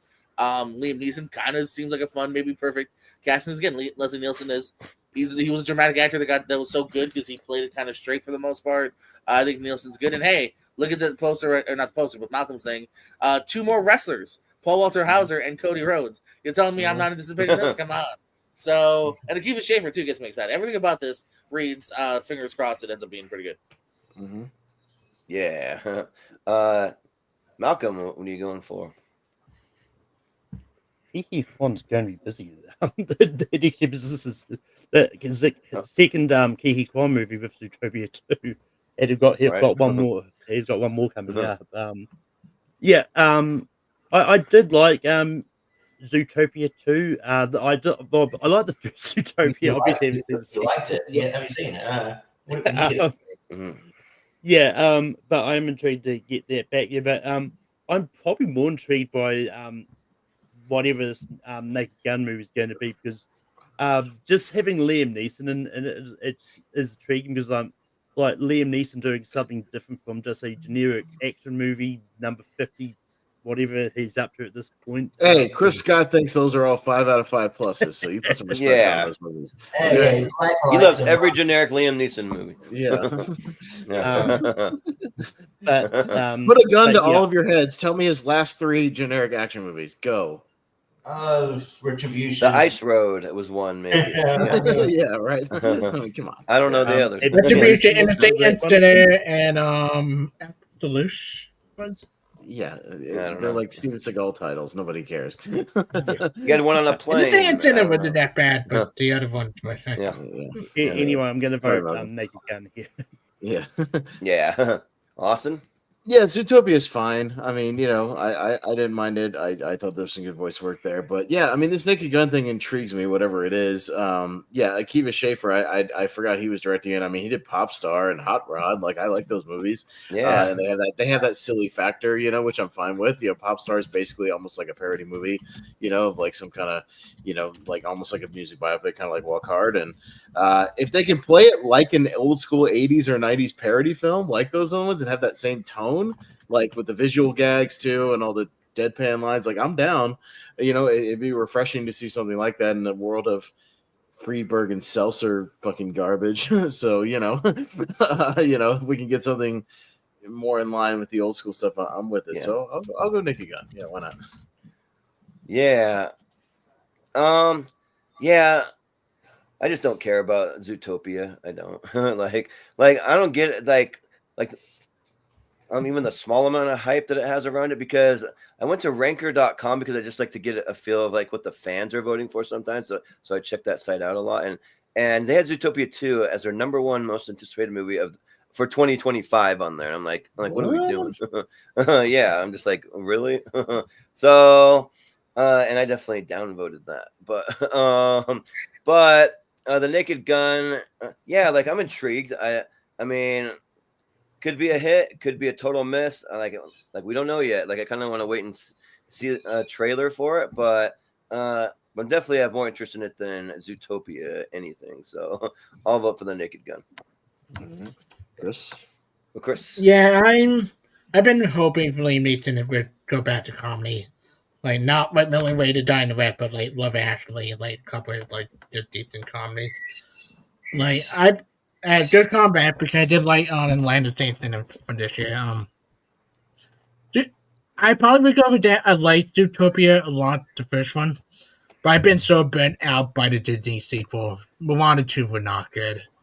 Frozen 2 were not good. Wreck-It Ralph 2 was decent, but they have yet to make a good sequel to any of the movie. Maybe the rest go down under some target. The Naked Gun. Yeah, and I don't think anyone could like tell us much about these movies if they had a gun to their head. Blacklight, Ice Road, Memory, Retribution. I've never even heard of that. You want a good one? Go watch In the Land of Satan, the one he did with Karen Hines. That is actually pretty good. Yeah, there you go. But Richie, what do you say? Yeah, I've been wanting Liam Neeson to do more comedy with him. Like he was in that very underrated show that Ricky Gervais and Stephen mentioned about with Warwick Davis called Life's Too Short. Where they get him in where he's doing he's shooting down all the pitch ideas and shit like that. I want to do stand-up comedy. Yeah. And he's playing the jokes really seriously and making them awkward. It's very fun, but it's really fun. So, yeah, if you can find that show, it's really funny. I only went for like one season thing. Yeah. Yeah. So we want, and I actually think it's funny too that his name's like similar to Leslie Nielsen. It's like, yeah, whatever. Yeah. Yeah. I don't know. I think this could work if they play it right, like Austin said, and I think you probably got the guy who gets it, and the dude from Northern Ireland. So yeah, and I like Zootopia. Zootopia 2 probably gonna be good, or in UK, Zootropolis for some reason. Yeah. Yeah. So yeah, I'll go the next gun because I want parody movies to succeed because I love parody movies and then they just went to shit. So I want them to get back on that I want to get back to prominence and see a bunch of good ones. It's promising between this and then Marlon Wayne's getting the Wayans brothers getting Scary Movie back and all that. Maybe there's hope. So I'll go next. Yeah. Yeah, hopefully be like the Beverly Hills after Foley and not like the Coming to America sequel. Yeah. Ooh. Yeah. Naked Gun moves on. We've got Megan 2.0 versus The Life of Chuck. Oh, fuck. Okay. So horror match. All right. Yeah. Okay. Yeah, I don't know too much about the Stephen King book Life of Chuck is based on, but I do quite like the cast of like Tom Hiddleston, Mark Hamill, Karen Gillan, and Nick Offerman, and Mike Flanagan. I don't think's missed yet, like as a director. And that, but I really enjoyed the first Meg, and it was a nice surprise when it came out, and I'm definitely really looking forward to the sequel to see where that goes. So I'm gonna go Megan 2.0. Yeah. Austin. Yeah, no, Megan, when the first one was decent. I hope they kind of up the bonkers nature in the second one, which I'm sure they will. And I'm sure, we'll see some kind of teaser pretty soon. But The Life of Chuck, Mike Flanagan doing Stephen King again, after he did Dr. Sleep. I'm down for him doing more adaptations of that. And the cast is good and it intrigued me, so I'll go Life of Chuck. Yeah. So when I was reading the synopsis for Life of Chuck, I wasn't sure if it was going to be a horror movie or not because I know it's Stephen King and Mike Flanagan, so I'm like, it's got to be a horror movie. But the description's like not really clear on that to me. I don't know, but and then Megan 2.0. Yeah, I had fun with the first one. I'm not going to say it's like the greatest like horror movie, but it is good. It's like 7 out of 10 territory for me. But yeah, I think the Life of Chuck intrigues me more. I'm a big Tom Hiddleston fan. I think he's awesome. So I'll go with The Life of Chuck. Chris. I am actually looking forward to both today. I know people have seen Life of Chuck already through the film festivals this year, and I've been hearing nothing but amazing things from people who've seen it. You had me at Thomas and Mark Hamill doing Mike Flanagan. Mark Hamill was really good in House Usher on Netflix. I can't wait to see him do stuff with Mike Flanagan again. And Tom Hiddleston. Yeah, The Life of Chuck. I've been looking forward to this ever since it got released in the film festival. So again, the stuff I've been hearing. Not Megan, but it's Megan. Mm-hmm. It's The Life of Chuck. That's my vote. Yeah. Okay, yeah, but like this synopsis here, it's very short, but it had me a little confused about what this movie was because it says a story told in reverse, starting with the end of Chuck Krantz's life and moving back in time to show how he lived that life. So, like, is it horror or like what is it? Yeah. So, movie told in reverse. It's like the Seinfeld episode. Yeah, but like maybe they're just trying to like not spoil some stuff. Then there could be some twists and turns. I don't know, but yeah. But Richie, what do you say? Yeah, this is tough. Life of Chuck definitely intrigues me. I like this Megan because it definitely knew what it was and just left it into its stupidity.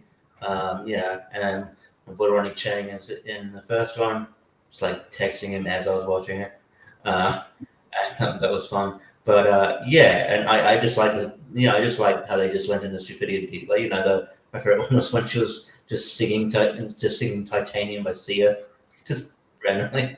But yeah, I don't know. I am curious where they're going for this. They've got Jermaine Clement in there as well now. Don't know what he's going to play. Hopefully, his film output wasn't great last year, even though he was only Howard and the Purple Crown will make a list of mine. But I don't know. So Mike Flanagan's one of the best directors working today, and he's amazing. I will probably have fun with Megan, but I think maybe what has potentially the better movie is Life of Chuck. So I'm going to like Chuck. All right. Yeah, JP voted for Chuck in the chat. So, all right, Life of Chuck. Life of Chuck. Okay. By the way, the Life of Chuck is not a horror movie. It's now more like a Degree Mile and Shawshank Redemption type of game. Got Captain America Brave New World up against The Strangers Chapter 2. So Captain America? So Captain America, after we also saw Strangers Chapter 1 and saw how great that was. Okay, even though I think Captain America is going to be almost as much of a mess with all the fucking reshoots, but it'll be a mess. But I'm intrigued to see what kind of a mess it is. I want to see the fucking disaster it turns out to be, because holy shit, there's still. Are we 100% sure Strangers Chapter 2 is going to come out? Well, I mean, it's listed as a 2025 release. I put it on. It's done. It was supposed to come out this year. It's supposed to be out now. Well, no, I was going to put them out like 2 months after the first one. It's done. No, I think from the trailer they released for Chapter 2, it had said 2025 as the release. So They're canceling. And also, I want to see an 82-year-old Harrison Ford playing the Hulk and see what that is, because that's going to be weird. But next up, we've got Jurassic World Rebirth up against Elio, the new Pixar movie. Okay, it's on me. Hey, anybody remember when they said that last Jurassic World movie was going to be the last one? Remember that? And then it's not. But, all right. Yeah. And anybody remember how shitty that movie was? That movie was shit. Jordan doesn't. Remember how shitty the last two ones? I liked it. Yeah. I liked it. Yeah, he put it as 128 immediately. It was that good. Good. Yeah, I don't know. We'll see. We'll see. I mean, the Gareth Edwards thing intrigues me a little bit because he did Rogue One and Godzilla, and like he's a solid director, and the creator was good from last year. So he's a solid enough director. Maybe he'll breathe some life into it. I don't know. This Pixar movie, I don't know. Like we'll see. Pixar can be very, very hit or miss with me lately as to whether or not. I'm kind of indifferent, but I guess I'll go Jurassic World. I guess just because of Gareth Edwards. Jordan? Yeah. So Elio, I don't know a lot about it, but I did watch the trailer, and it's like he wants to get beamed up like by aliens and like go on an adventure with an alien or something, but which could be intriguing and it could be really good, and it could you never know. But yeah, there's been some more generic Pixar movies lately, but Inside Out 2 was great. That was amazing. So am I the only one that thought the movie was meh? Am I the only one on the planet that thought the movie was like fine? It was fine. No, it was fine. Like I was kind of bored with it. Better than the first one to me. But really? No, I don't know. Not even close. No. Yeah. No. But anyways, but yeah, like I'm a sucker for Jurassic Park. I'm a huge fan of the franchise, and I just want to see. Like I don't even care. Almost like I do care, but not. I mean, maybe not as much as other people necessarily what the exact storyline is. As long as there's cool dinosaurs causing chaos and ripping people's heads off and doing crazy stuff and like attacking people, then I'm sold. And hopefully no locusts. Yeah, this time. You can watch Carnosaur and get that right. Like you expect Jurassic World to be a little bit better. Yeah, I mean a little bit better. I mean, I can watch like those shitty Asylum movies and get that. I expect these movies to be a tad better than that, not just dinosaurs like causing chaos. Well, mostly like I'm saying that I can forgive it if the story isn't like A+ or whatever, But so I'll vote Jurassic World Rebirth, and the Scarlett Johansson of it all has me intrigued. So we'll see. But Chris, yeah, I try to go with the one that not have a long plot that will make me want to fall asleep. Oh, Elio. Jurassic World Rebirth, what have you done with lately with Jurassic Park for me. For Jurassic Park, good. Jurassic World, good. The rest fucking suck. Elio. Yeah. All right, Richie. I like how between like so like it sucks that like like we're gonna get Mahershala Ali and Jurassic World Rebirth before we get Blade, which is announced again 5 years ago at this point. Hey, JPO, let us know if we voted on Blade like 3 years ago. You know what I mean? Yeah, right. Because holy shit, is Probably better put it on it. Date though. It's not supposed to come out next year. Now we got pushed back to who knows now. That movie's not coming out. I'm calling it right now. That movie's not getting made. That movie's never It's taken up the schedule now, but like it was like but yeah, I just find like between the time of him like signing on to Blade and then signing, he signed on to this Jurassic World Rebirth for what I think was like last year. And he's made the movie that's coming out. Ilio, I haven't really been hugely fussed about Pixar movies as of late. I'll probably watch it. My nephew's getting to the point where he might be into sort of movies, so I might go watch stuff with him at some point soon. But yeah, I'll go. Not intrigued by either, but I'll go Jurassic World Rebirth. Why not? But yeah.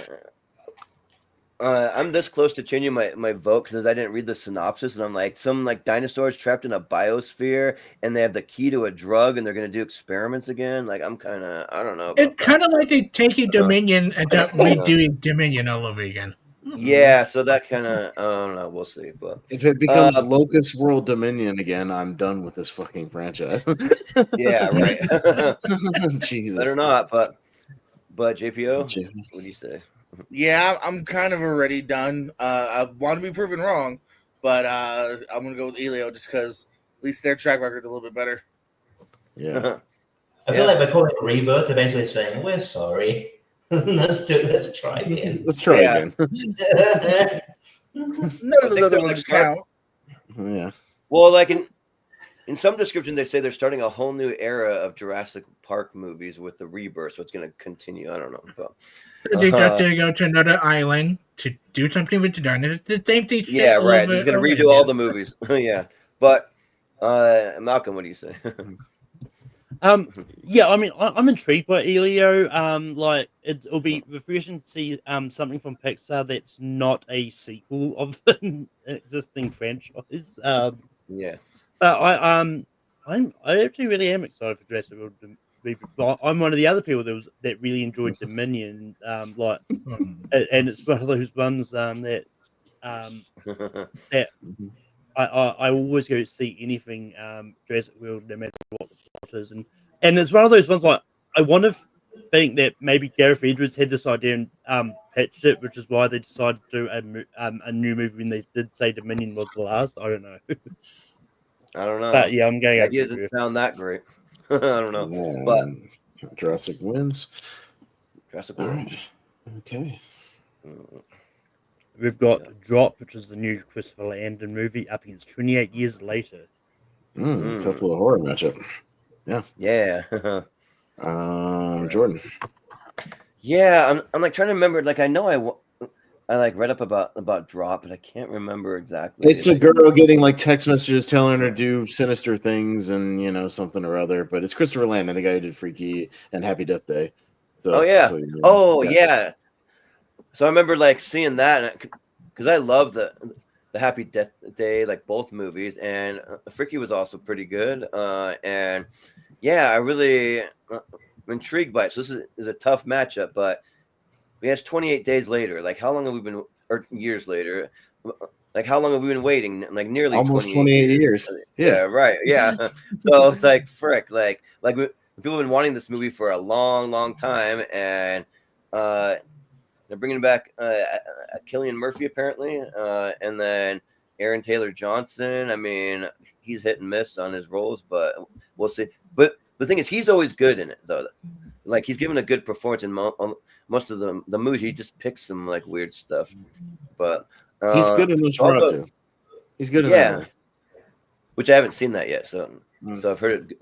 Heard good things. It was Jeremy John's #1 of the year, but I'll go 28 years later. Yeah. Chris, what do you say?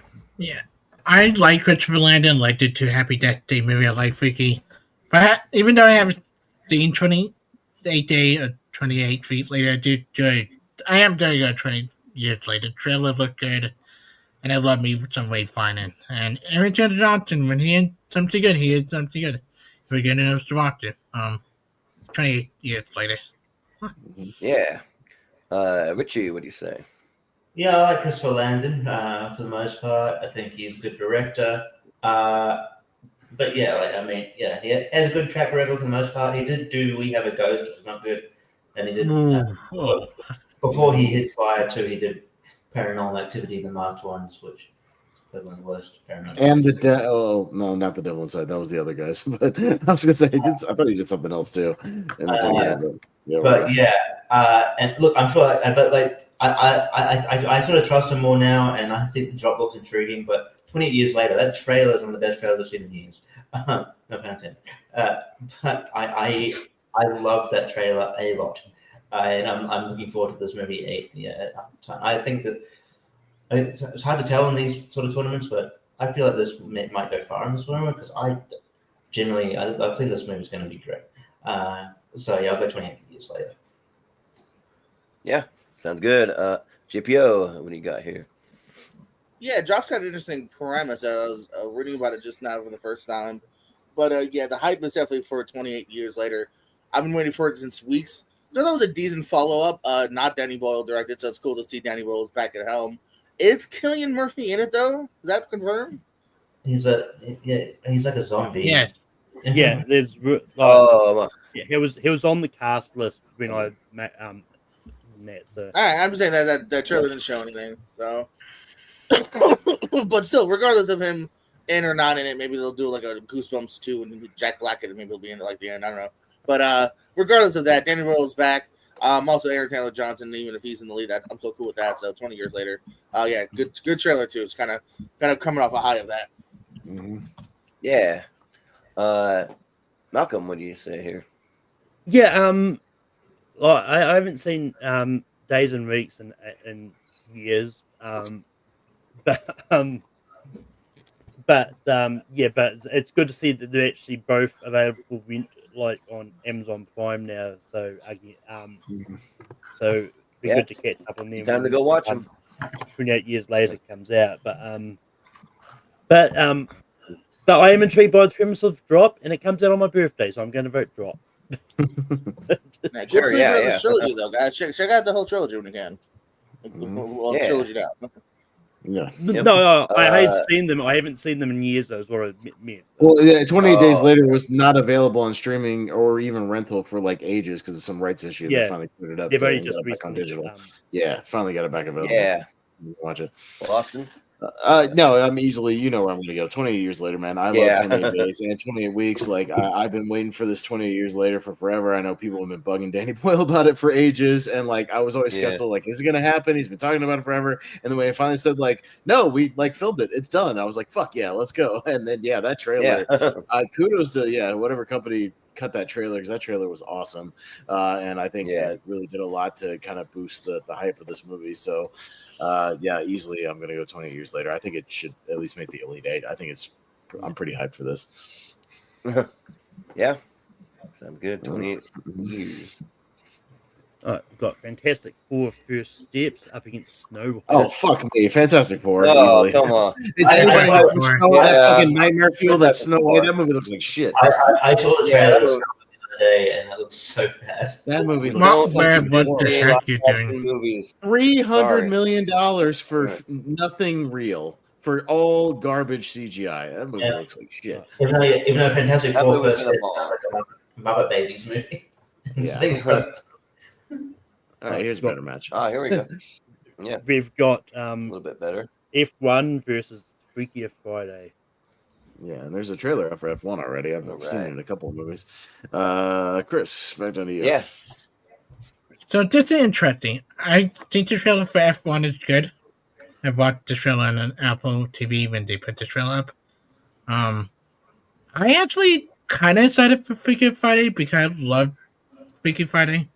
I'm happy to see Lindsay Lohan finally come back to do some acting because before she went batshit crazy, she was a good actress. So Freaky Friday get my votes, and I intrigue, and I love Jamie Lee Curtis. Happy she's doing comedy again, like she did in Night Vale and such. Yeah. And everything, all at once. Yeah, but Lindsay Lohan, she has done a few generic Hallmark movies, so I don't know. So she had some Netflix movie this year. She's a bad actress. Rom-com. Yeah. I'm sure JPO watched it. Yeah. It was a Netflix movie. I'm sure he watched I did not. I had No? some pride. Oh, Not a lot, okay. but some. Okay. But Richie. But I will say, speaking of those generic, my whole family sat down and watched Hot Frosty because the rest of them wanted to, so we watched it. Why? So that movie's a big So, but Richie, what'd you say? Yeah, I F1 look. I need to see the trailer. F1 looks great. You did give me a bit of pause, Chris, when you said it was like Apple Plus, which makes me think is it going to go to theaters? Because I don't know who directed Wolves. That was meant to be going to theaters, and they fucked him over. Yeah. Yeah. Yeah.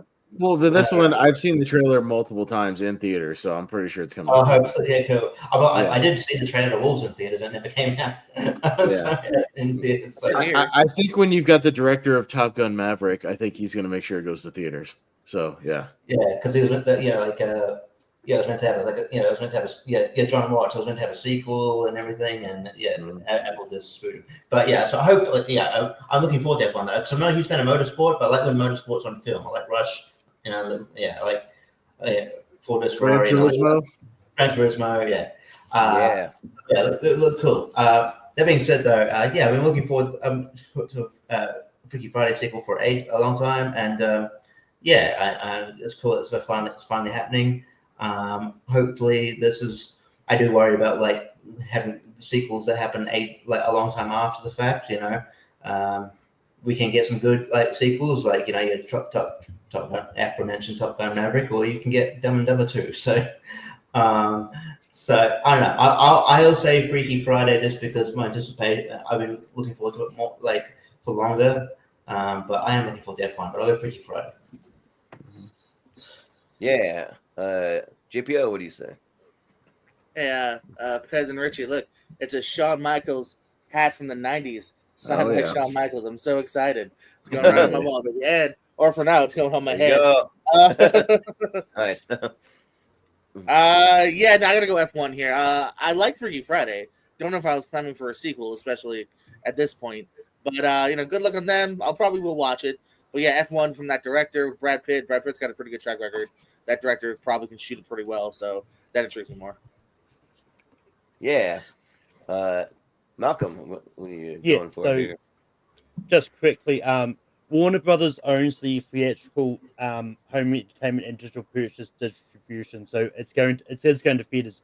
Apple only has the streaming rights. Okay. So but yeah, I'm intrigued by Freaky Friday, but I'm just curious to see like what they end up doing with the sequel. But I just don't know too much about it to be excited for. I'm glad to see like Liz Lohan like back in theaters again. But I'm not a big racing guy, but I'm intrigued by F1, so I'm gonna go F1. Yeah, sure. Austin. Yeah, Freaky Friday, I'll see it. I just got around to Freaky Friday, seeing it for the first time last year, so it was just a big blind spot, and it was fun enough for what it was. But yeah, F1, that trailer looks great, and yeah, the action, driving sequences look fantastic, and I'm sure with Kozinski doing them, it's a lot of real stuff, and I appreciate that. Yeah, I really like Gran Turismo and Rush, anything you can do it really well on screen. I'm there, so yeah, I'll go F1. I'm gonna take my roommate, who's a giant Formula One fan, so I'll have to take him to this movie. Oh, nice. That's cool. Yeah, Joseph Kosinski, because he did Top Gun Maverick, right? So yeah. So I hope there's a lot of real practical effects, which I'm sure there will be. But with these two movies, it's like everyone wants to make sure that F1 goes to theaters, but Freaky Friday, I'd be fine if it didn't. If it just showed up on Disney Plus, I'd just be you'd fine. be wasting again. You're leaving money on the table. Dude, this has to yeah, you'd be leaving money on the table probably. But for me personally, I could be fine to watch it at home. I'm not like running to the theater for Freaky Friday, but for F1, I probably would, as long as they really focus on the racing. Because I went and saw Ferrari, and that movie did not focus on the racing, and it was just about the guy, and it was boring. So as long as they do that, but the trailers make it look out to be like it's going to be all about the racing. So I'll go F1. All right, F1. I mean, yeah, the plot kind of sounds like Top Gun Maverick. Anyway, it's like someone comes out of retirement, like an old school racer coming out of retirement. Yeah. Kind of trying to save the brand. Yeah, I mean it's very similar. In a different world, mentor, yeah. In a different world, like if this was like if he was in this era, I reckon the main star would have been Steve McQueen because he was a huge fan of F1. Right. He was like in this era. But yeah, because there's a great documentary about his lost movie. You ever watch it? It's called Steve McQueen's Lost Film, where he tries to get the movie made. But yeah. Well, they could just use deep fake or AI or whatever and bring him back like they were talking about for the other movie. All right.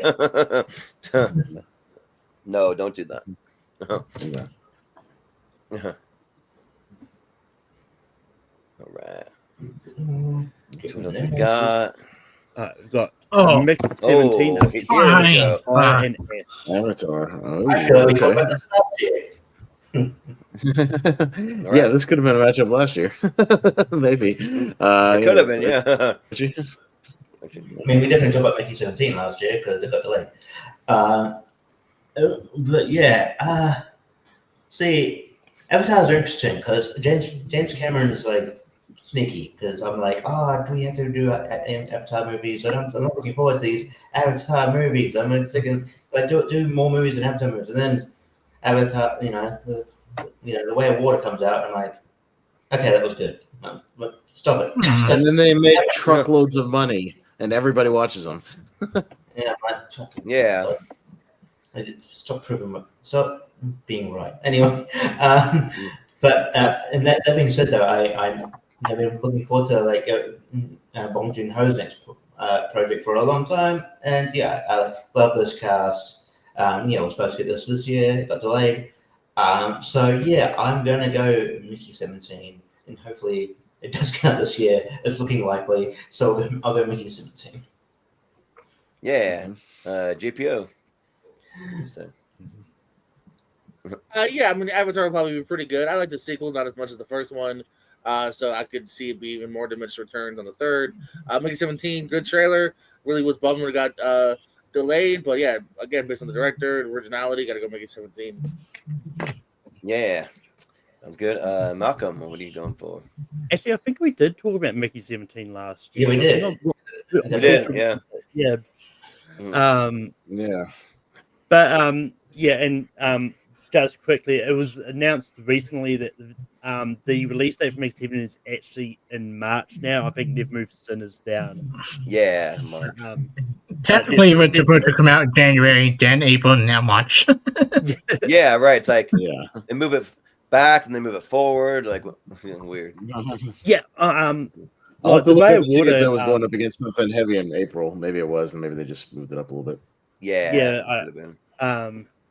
But yeah, like the Way of Water kind of like I really enjoyed. I am looking forward to Fire and Ash, but the trailer kind of sold me in Mickey 17. I'm kind of curious to see what it's about, so I'm gonna go Mickey 17 here. Yeah, Austin. I know why they moved it from April 18th, because The Passion of the Christ Resurrection is going to come out. They don't want to compete with Mel Gibson. Yeah. They can walk right over Mel Gibson, but I don't know. Yeah. Well, but like now, from what I can see now, Mickey 17 is kind of like the one big release, and they're getting the premium theaters with that new date, the IMAX and stuff. So that might be one of the reasons. So yeah. Anyways, but yeah, I mean, Avatar. I mean, I'm with Richie. I like the sequel a little bit more than the original. It was long, but like I appreciate it. I thought it was good. So I mean, I'll see it. Like I see everything. So I mean, I'll watch it, and I'm sure it'll be good once I sit down in the theater and watch it. I just don't have like a whole lot of hype for this franchise, even though it keeps somehow making $1 billion, $2 billion, whatever the fuck he makes on these movies. They make money internationally, but I'm more intrigued in Mickey 17. Maybe in March, Jordan will finally get to talk about it on Moose's podcast because we're supposed to talk about it in January, but that got moved. But that's fine because January's busy anyway, so we would have to try to work that in. But I'll go Mickey 17. Yeah. So I talked about Mission Impossible: The Final Reckoning being my number one. Well, Mickey 17 was my number one of last year, so now it's my number two this year, just because I'm probably looking forward to Mission Impossible a little more. But Mickey 17's up there. Like I love some Bong Joon-ho. I think he's so good. Like he's like the reason why I've gotten into watching like Korean movies and TV. Like if I wasn't doing this, my mom's out watching the new season of Squid Game. I'd probably be watching that or something similar, maybe. But I've heard good things about it, so I really want to see it. But and Avatar, like I didn't care about the first Avatar, the second, the third. I don't care. Like these movies are just not for me. They're for a lot of people, I guess, because people pay to see them. But they're not for me. I don't care. Like even the mind-blowing effects don't even look like that mind-blowing to me. So so I'm gonna easily go Mickey 17. But Chris, what do you think? Yeah, I'm at Mickey. I like Avatar. I do. I think those movies are great visually, but he is not a great screenwriter. James Cameron sometimes. He does not know how to get dialogue well. You watch the second one. You got bro the whole time, like random cliche lines, But Mickey 17, Bong Joon-ho, Parasite is my favorite movie of the last decade, 2010. So looking for the Mickey 17. They'd be batshit crazy, but if we could love Snowpiercer, that would batshit crazy. So count me in. Yeah, but JPO, were you doing an unboxing on screen with that hat and all that stuff? My high spot order came in today, so yeah. I'll look at it. Nice. Look at Tony Storm, everybody. When we watched, my girl watched a match he had with Sid Vicious, and he was wearing that outfit, and she said he looked like a gay Navy sailor, and she was just clowning on him the whole time. Just Shawn Michaels at his gayest. Yeah, in like 1995, 96. Wow. Is that where that meme comes in, where he's standing up, he's like on the front of it? Is that where he gets powerbombed? Yeah, that's where he did the headstand. Yes. The headstand. Ooh, nice. There you go. All right. But 17 clean sweep. So. Yeah. Sorry, Jane Cameron. Bye. The Battle of Beckton. Yeah. Sorry, not sorry. Paul Thomason ends movie up against Happy Gilmore 2. Ooh, fudge. Okay. JPO. I'm sure the better movie is going to be Battle of whatever the cross that says. It's PTA. But I'm not going against Happy Gilmore 2. First real sequel, because Grown Ups 2, fuck that. First legacy sequel is Chandler. I don't know how it's going to end up being. I got my hopes up here. I love that Malcolm gave Maxwell Jacob Friendly the second billing here. So let's go Happy Gilmore 2. But don't forget about that weird spy movie with Jennifer Aniston that they did a weird sequel to. I can't even remember what that's called. Oh, that's right. I forgot. Yeah, there's two Murder Mystery too. Well, and this is from the director. Murder Mystery. This is from the director of Murder Mystery, by the way. It's not Dennis Dugan. You got come on, right there. Director of Murder Mystery. Hold on. To give him credit though, he's one of the Workaholics guys. Not the three he's like the fourth uncredited guy. That's behind the scenes. Right. Oh, okay. You got my hope. Well, I mean, back up, JPO. There you go. See, I just wanted to defend that. I mean, you saw the Workaholics podcast, Austin. You were bored, right? You said... I was bored. Every episode I've tried to listen to has been boring, just rambling nonsense. Yeah, it's kind of weird, but Malcolm, what do you say here?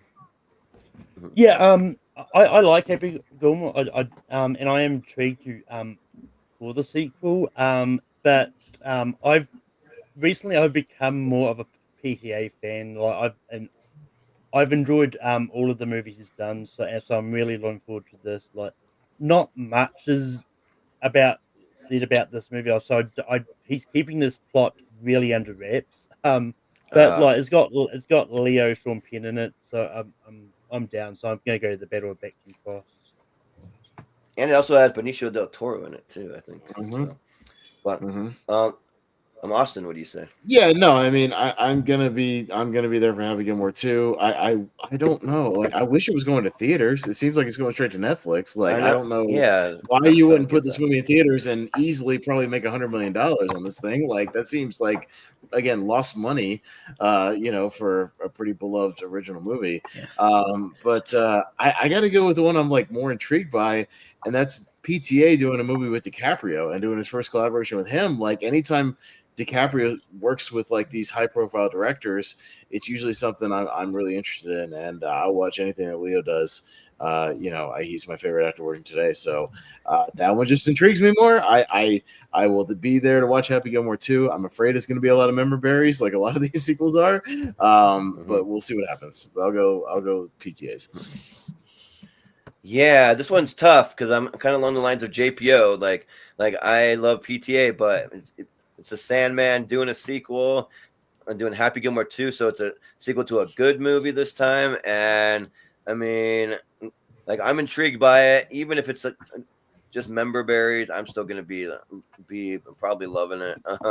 And yeah, so, but yeah, that cast, they got Bad Bunny in it. That's another one, like another music biopic we might talk about in this. That's like popular in other countries, but I don't know if Bad Bunny's that popular in the States. He's big. He's big. He's literally like the number one artist on Spotify. He's big. He's big. He's a big. Well, not for me, I guess. I haven't. Like, you could put a gun to my head and I couldn't tell you one song he's ever done. I can't. So he did a music video with Ric Flair. That's all you need to know. I only remember him being Brad Pitt. Well, he's not big to me, so but Booker T. But I'm gonna vote for Happy Gilmore 2. So yeah, but I'll be there probably opening weekend or whenever Happy Gilmore drops on Netflix or whatever for both of these. So, yeah, but Chris, what do you think? Let's add someone who usually should talk Anna Sandler. I do like the first Happy Gilmore a lot. It's one of his movies I did like. But it's Paul Thomas Anderson, DiCaprio, it's Sean Penn, both working with him for the first time. And Regina Hall. Much I do like Happy Gilmore, and I have to go with Paul Thomas Anderson, Battle Back and Cross. Yeah. Richie, what do you say? Yeah, I love the Battle of Beckton Cross looks intriguing. It's also got that like Oppenheimer type release date as well, like around that time. So I'm like, it's probably, I wouldn't be shocked if it's even good. It'll probably get some, it's got Oscar contention all over it, just from the cast, the director, the theme. So we'll see what happens. But yeah, I can't go past Happy Gilmore 2. But yeah, I am a bit worried it might be a retread. It's like, oh, he's beating up Drew Carey now. Get a Price is Right. But yeah, so I'm hoping they got a decent story here, and that's why they finally decided to do it. And yeah, I just wish it went to theater. So, and MJF and Bad Bunny certainly intrigues me. So I'll go Happy Gilmore 2. All right. Yeah, but JPO. Yes, the Sandman gods of Shine Brightly. Shabba move him on. Let's do it. Yeah, but I will say though, for the PTA movie that Acres of Movie that does not sell me that it's directly related to the book Inherent Vices based on. I do not like that movie at all. That is the one PTA movie I flat out hate. Yeah, I can't stand that movie. Yeah. Like, we got the Electric. But like what you like, it's fun. Versus The Day the Earth Blew Up, which is the Looney Tunes movie. How do you release this Looney Tunes movie but not the other one? What the fuck is going on? Why are we getting it and not the one that a lot of people have been praising that would cancel? I want to see. Yeah. Like, what the fuck are you doing, Warner Brothers? You're just fucking up left and right. What are you doing? Yeah, Warner Brothers is a mess right now. I'm sorry. Yeah. And including John Cena and Warner Brothers. A beloved actor of the 2020s, Wayne Knight in the Looney Tunes movie. I mean, I like Wayne Knight. Well, I mean, does that mean it's related to Space Jam? Yeah, right. Space Jam. Right. Yeah, he was in the other Looney Tunes one, Space Jam. Yeah. Yeah. So, I don't know. Malcolm? Peter McNichol. The one thing I'll say is this Looney Tunes movie is actually not distributed by Warner Brothers. Like while they produced it, they sold it to a company called Ketchup Entertainment or something. So it's them distributing it. Right, so sell that goddamn Coyote movie to them too, and let's get it out. Like, what are we doing? I don't know. I agree that it's weird, but I think it's just I think Warner Brothers was adamant they were going to delete Acme vs. Coyote, so they tried selling it, but they put the prices too high, but they knew no one would buy it for that much. I don't know. Yeah. But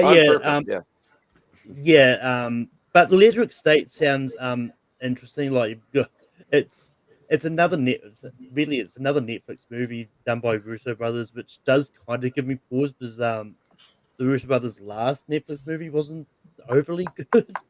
But I'm kind of intrigued by the cast, and the plot sounds interesting. But I've been a big fan of Luke, so I'm going to go the day the Earth blew up. Yeah. Austin. Yeah, the Russos haven't really impressed me outside of their MCU stuff. Maybe they're still just trying to find their footing, not being with that. But yeah, Kia Kwan's a busy boy last year, wasn't he? Yeah. Oh boy, he's gonna be in everything this year. But I'll go with the Looney Tunes joint. I am an old school Looney Tunes fan, which is why I wanted to watch that damn Coyote movie, because Rotor and Coyote is like my favorite bits within Looney Tunes. Same here. Which is why I wanted to see that. That cast intrigued me as well, so I'll go with the Looney Tunes. Yeah. Was their last Netflix? Did they do The Gray Man, or what did they do? I can't remember. I believe that was The Gray Man. I think that was what it is. The Gray Man. Okay. Directing movie. Yeah, it's fine. Yeah, but this is kind of interesting because I'm like interested in both of these for sure, but I'm not like over the moon interested, and I don't know, like Millie Bobby Brown and Chris Pratt are both hit and miss for me. Like, it just depends. I'd almost be seeing it more for Ke Huy Quan. He's probably not like a main player in it. Maybe. I mean, hopefully he has more to do. But the premise just sounds intriguing. But the Looney Tunes movie sounds fun too. Like, I love Looney Tunes. Like if I'm going to put on like classic cartoons or any of that stuff, like Looney Tunes is always in the mix. So. But I think I'll slightly go Electric State here. I think so. Yeah, I'd probably watch that first. Mm-hmm. But Chris, what do you say? My mom would kill me. I would joke over it. Looney Tunes. My family and I watched Looney Tunes growing up. I grew up watching Looney Tunes. My house loved Looney Tunes. I do love Looney Tunes. And animated better than better than that last freaking Space Jam movie that was god awful. Like. Yeah, not good. And the Electric State looked, I wasn't impressed by the trailer. Getting Rebel Moon vibe from it, then I'll sign. So Looney Tunes. Okay. Yeah. Richie, what do you say? Yeah. I'm not. But Electric State, look, I might give it a watch. I don't know. I tend to miss a lot of the Netflix films, to be fair. Just like so many stuff watching theaters that I'm like, I tend to miss out on that Netflix stuff. The Looney Tunes one, yes, I prefer to getting the Wile E. Coyote one because again, that was one of my favorite, segments growing up as well. And I feel like this has got like, I don't know. I feel like I kind of get direct to DVD vibes off this kind of the supposed premise, but look, I love Looney Tunes, so that's why it'll probably get the win here for me. But yeah, I'm like, I wish I was more excited because it's Looney Tunes. But yeah, I'll go with Looney Tunes. Mm-hmm. Yeah. GPU. I'll show some pity love to Electric State here. Yeah, I want the Looney Tunes movie to be good, but I also kind of getting DVD vibes, and I want the other one, so it's a bit of a spite vote as well. Sure, yeah. Yeah, I want the Coyote movie instead. Let's vote on that. Yeah. All right. Looney Tunes will win this one. Probably won't go very far, but we'll see. Yeah. Also, I'm probably going to continue with this one later on down the speaker. But can we stop the stick of doing the subtitles a franchise movie? Yeah. A Looney Tunes movie, a Star Wars story. Yeah. Yeah. We'll talk about another one of those in the Fine. very soon. Yeah. We've got Yeah. Now You See Me 3 up against the live action version of How to Ugh. Pass on this one. Just pass. Yeah. Yeah, right. I don't know. Yeah. Look, I'm up first. Look, I saw the trailer for How to Train Your Dragon. I was like, it's literally the same trailer as the original fucking movie, just with live action. Like, what? It's like shot for shot. What are we doing? Like, I just what is the point? I know some people will go see it, but like, that movie ain't that old. That movie was like 10 years ago, dude. Like, and it still holds up. Like, I don't understand this. I mean, I like the fact they still casted like Gerard Butler and stuff. Like, that's fine. But what are we doing? And like this Now You See Me franchise, I just don't give a shit. Like, this should not be a franchise. This should have gone on the first movie, yet alone a third one. I don't care. How to Train Your Dragon, I guess. But I don't. Yeah. Yeah, I don't really care either. But I did watch an interview with Jesse Eisenberg, like one of those things where they like break down their whole filmography, and he was saying that Now You See Me franchise is the most fun he's ever had working on a movie, and he hopes they do like about 15 of these movies. No, I don't want that. Yeah, so I don't know, but and I don't care about live action remakes of a cartoon. I just don't care. So I'll vote for Now You See Me because it's like a half step above the other one for me. So yeah. But Chris. I am nervous.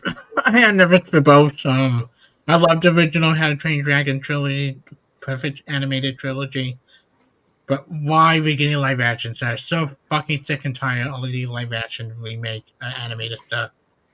Like We got even more with coming parts on this bracket. yeah, even with parts of stuff was okay. It's just like everything else besides that been trash. Like, but and same with Now You See Me. Like, there's nowhere left to go. They ended it with them starting their own thing. What, the father alive or Mark Ruffalo's known? Well, they're getting the crew back together, Chris. This is what they're doing, right? You know, just because they add Nick Frost into How to Train Your Dragon, I do think he's a good replacement for the character Gobbler, and Gerard Butler go How to Train Your Dragon. It does, Tiny Boy. Yeah. Richie, what do you say?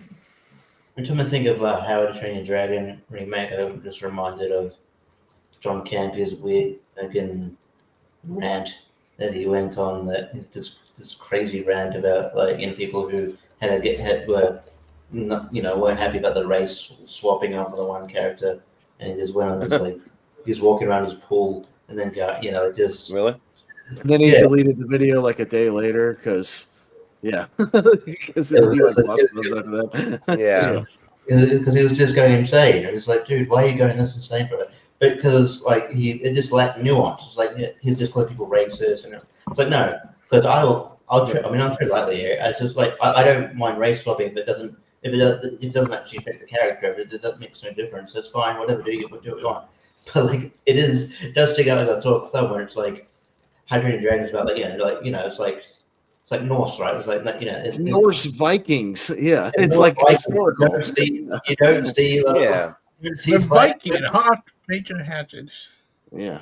You don't see black women, so she's like whatever. She sees that sort of it just doesn't fit. It's just, that's what people are saying. Not like it's sort of pandering. It's like, oh, we need a black person here. So it's not like more nuance than that just being racist. But and then Now You See Me put 3. It's like, I don't know. I'm surprised they made a franchise of this. The first one was ridiculous. Second, and then they made a second one. I was surprised about that. Yeah, can't believe they made a third one. Ruben Fleischer, I mean, he directed Zombieland. I'll give him that. I don't know. I'll go Now You See Me 3, but not enthusiastically. Yeah. And to be fair, I haven't cared about anything John Campea has done in about 3 or 4 years. So don't listen to that guy. But I used to watch the YouTube troll like page or like channel that would like troll him. But I think Jim Campea helped to get it removed because that's gone now. So yeah. But JPO, what do you say? I really don't get the How You Doing Your Dragon thing. That trailer is identical. It's not even like this is even anymore like, oh, it's a movie from the 90s. It's a movie from like a decade ago. Go watch it. It's good. Yeah. It looks great. It holds up. So I don't know. It's just, to me, the definition of a cash grab. Now You See Me 3, I'm sure it'll at least be passable. I mean, I think you guys are a little harsh on the first 2. Not much harsh, but enough to where I was like, all right, like Jay Radcliffe was kind of fun in the sequel, and maybe we'll have a fun. They're watchable, at least, I guess. Yeah, they're very watchable, and like I'm not against a third one. I doubt I'm gonna rush to it. It could even be one that I wait till is on a streamer at one point, but it's really more than the cash grab that is How to Train Your Dragon. So Now You See Me 3. Well, Moana's worse because they're doing a live action Moana when the series is still going. Yeah, they just put out a sequel. Yeah, like what are we doing? So we're gonna do both at the same time? Yeah, that's even more egregious. But yeah, watch it be a shot-for-shot remake. Look, I mean, I think Moana 2, I think it was more of a last-minute thing too, because it was originally going to be a TV series that they. It should have been a TV series. Somebody made a funny tweet about it was nice of them to put the next episode now thing at the bottom of the screen every 15 minutes, in the theater. That was kind of surprising because you could tell the obvious breaks where they where you would go to the next episode and have the breaks. They just re-edited the movie. Yeah. There you go.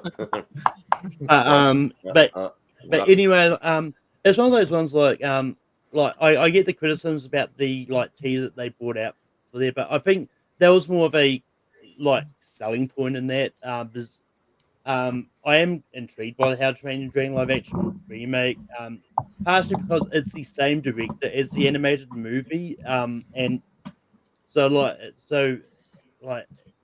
of those ones like intrigued right there. I just don't care about Now You See Me. Like the first 2 movies were fine.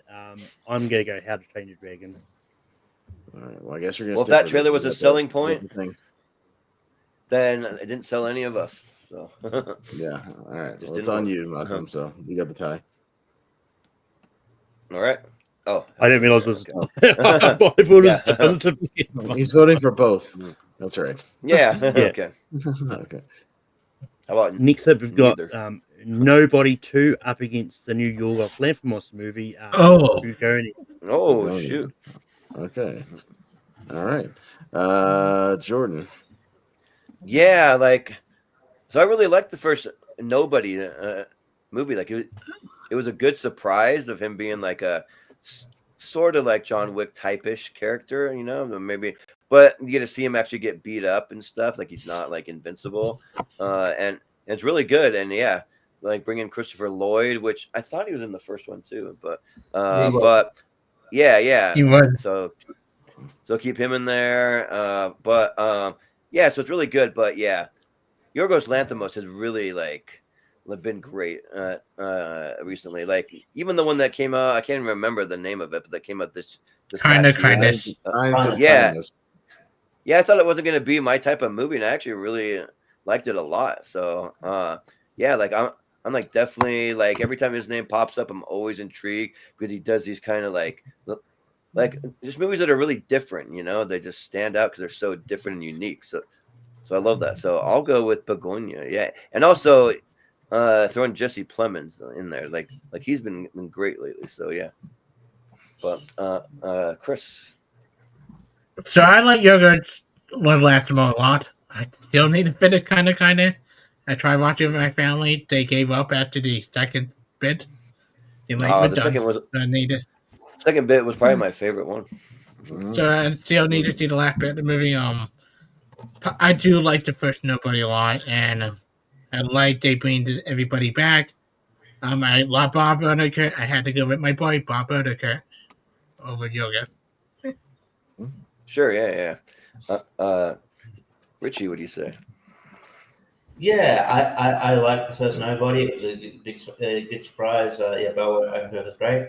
I don't know if it's a movie that necessarily needs a sequel necessarily, but I'll watch it. I think it'll be fun. But just think it's popular enough to get a sequel. But I don't know. It's interesting to see if they've got enough story there. I feel like I just thought it was more of a self-contained good movie but just basically started off of a bracelet. But yeah, Yorgos Lanthimos has been great lately, and I love Yorgos Lanthimos a lot. He's weird, but my kind of weird. I like, and I think the sort of new sort of pairing he's got with Emma Stone is working, and Jesse Plemons, by the way, for that matter, is working. And and I enjoy seeing Emma Stone and Jesse Plemons in anything right now. I think they're two of my favorite actors working now, and I'm gonna go Begonia because I think people look out for his movies now. I think he's become that director, so I go Begonia. Yeah, JPO, what do you got here? It's a bit of a tough one because I really enjoyed Nobody. It was fun seeing Bob Odenkirk in a different light. We had that recent pairing of Stone and Yogo so far as him 2 for 2. Let's either go 3 for 3, so I'll go Begonia. Yeah, sounds good. Malcolm. Yeah, I like the first Nobody. I think it's good. And yeah, just like Richie, I don't know if it needed a sequel, but I'm still going to watch it, see where they go. But I'm really intrigued by Begonia.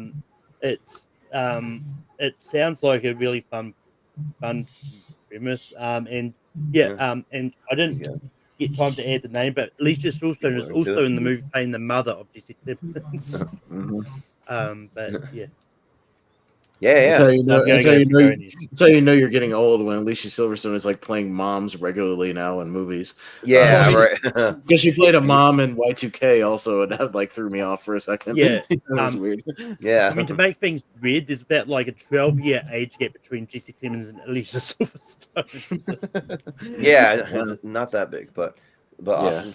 Nobody was fun, and I'll watch Nobody too. But yeah, Yorgos is becoming one of my guys. Like, I'm digging his vibe of weirdness. And I love Poor Things. Kinds of Kindness is also one of my favorites of the year. Still, that was my kind of weird. Like, Yorgos made him like a Black Mirror Twilight Zone anthology movie. Like, I was all in, and like that movie was a lot of fun, and I loved it.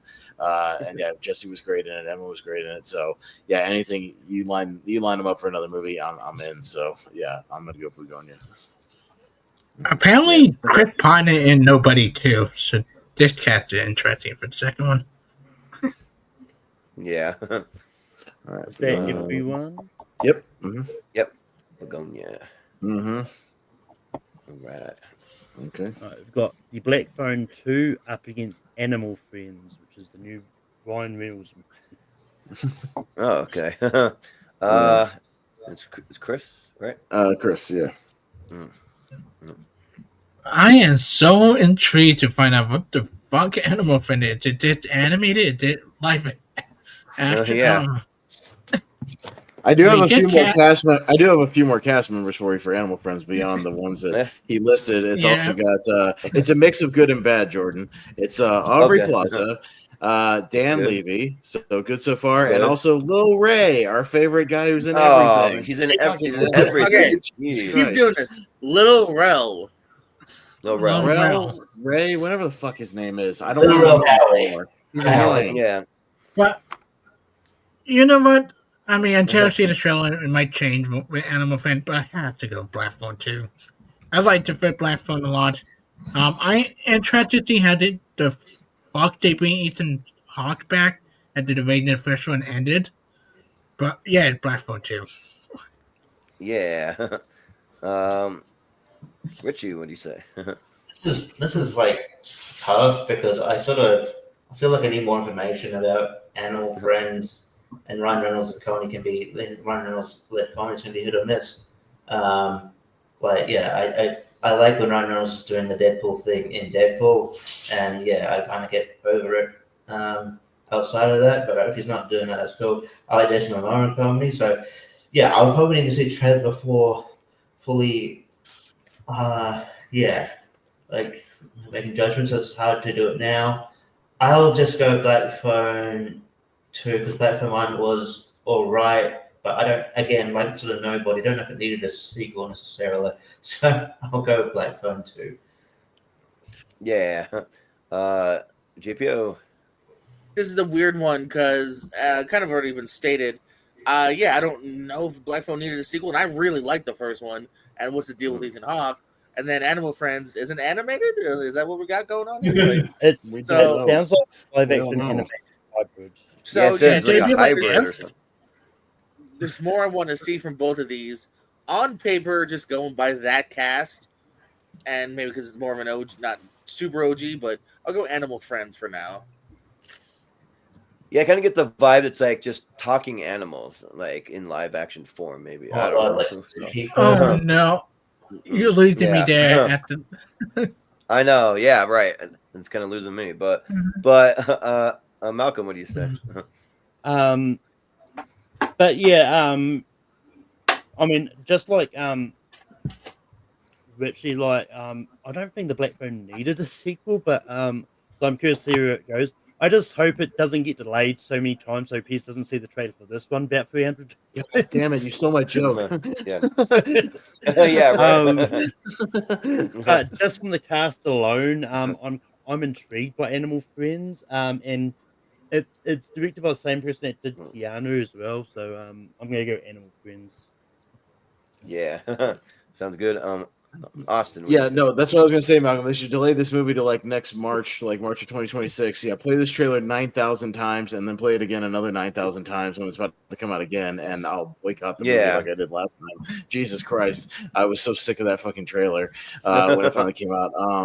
I was just, it was like Argyle. They played that trailer 1,000 fucking times, like in front of every movie, and I was just done with that shit.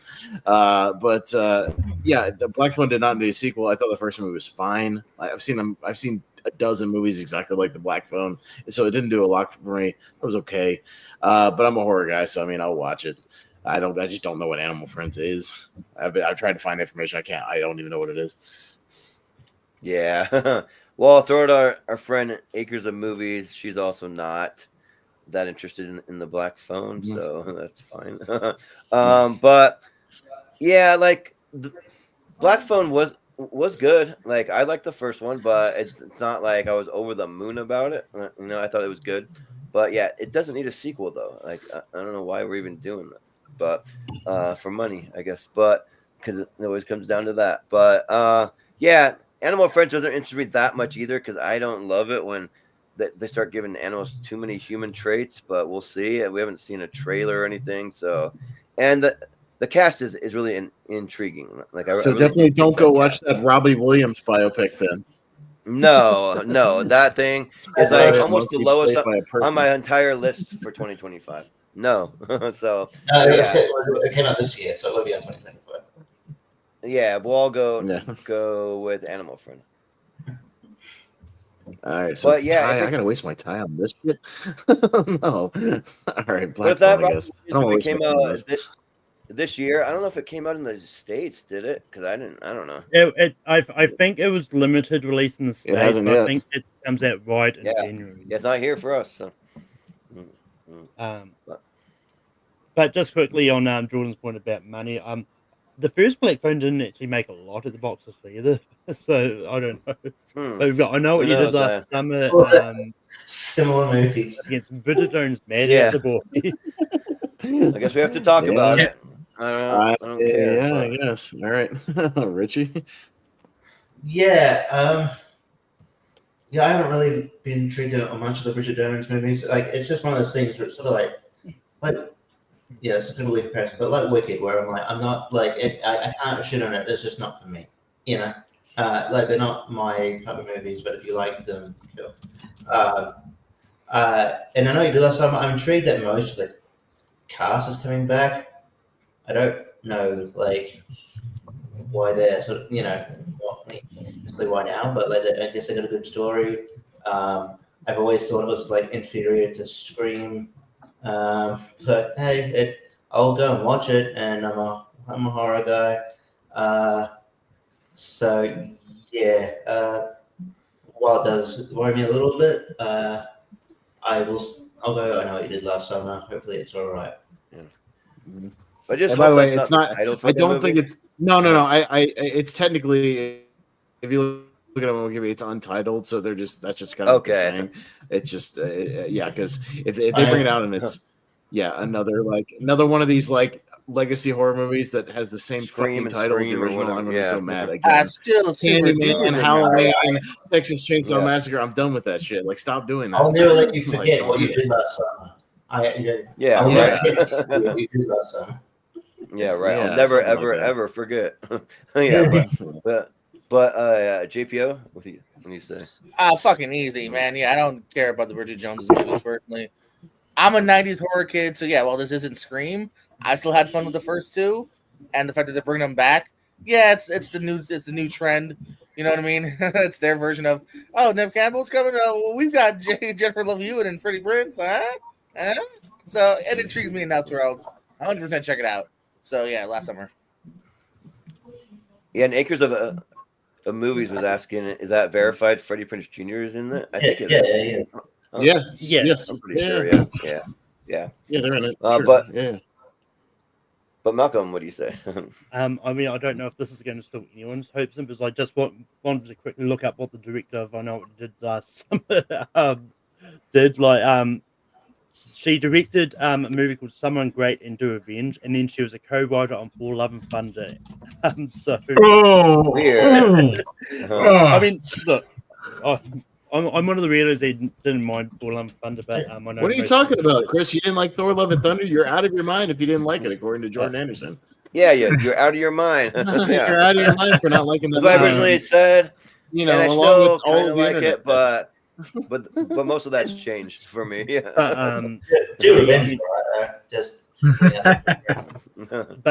I am intrigued by I Know What You Did Last Summer.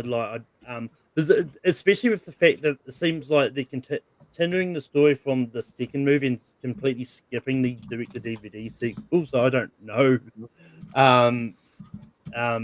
But I'm a big Bridget Jones fan. I'm really looking forward to this new movie. So Bridget Jones gets my vote. I like that those articles out there saying, Sarah Michelle Gellar confirms she's not going back for Didn't Know What You Did Last Summer. I'm like, yeah, she died. Yeah. The character's dead. Why don't she come back? Yeah. Yeah. No, but Austin. Yeah, no, I'll go with a little more horror here. Yeah, Bridget Jones, these are not my movies. So yeah, if Malcolm, you have fun, man. I hope you have a great time. I hope it makes your top 10.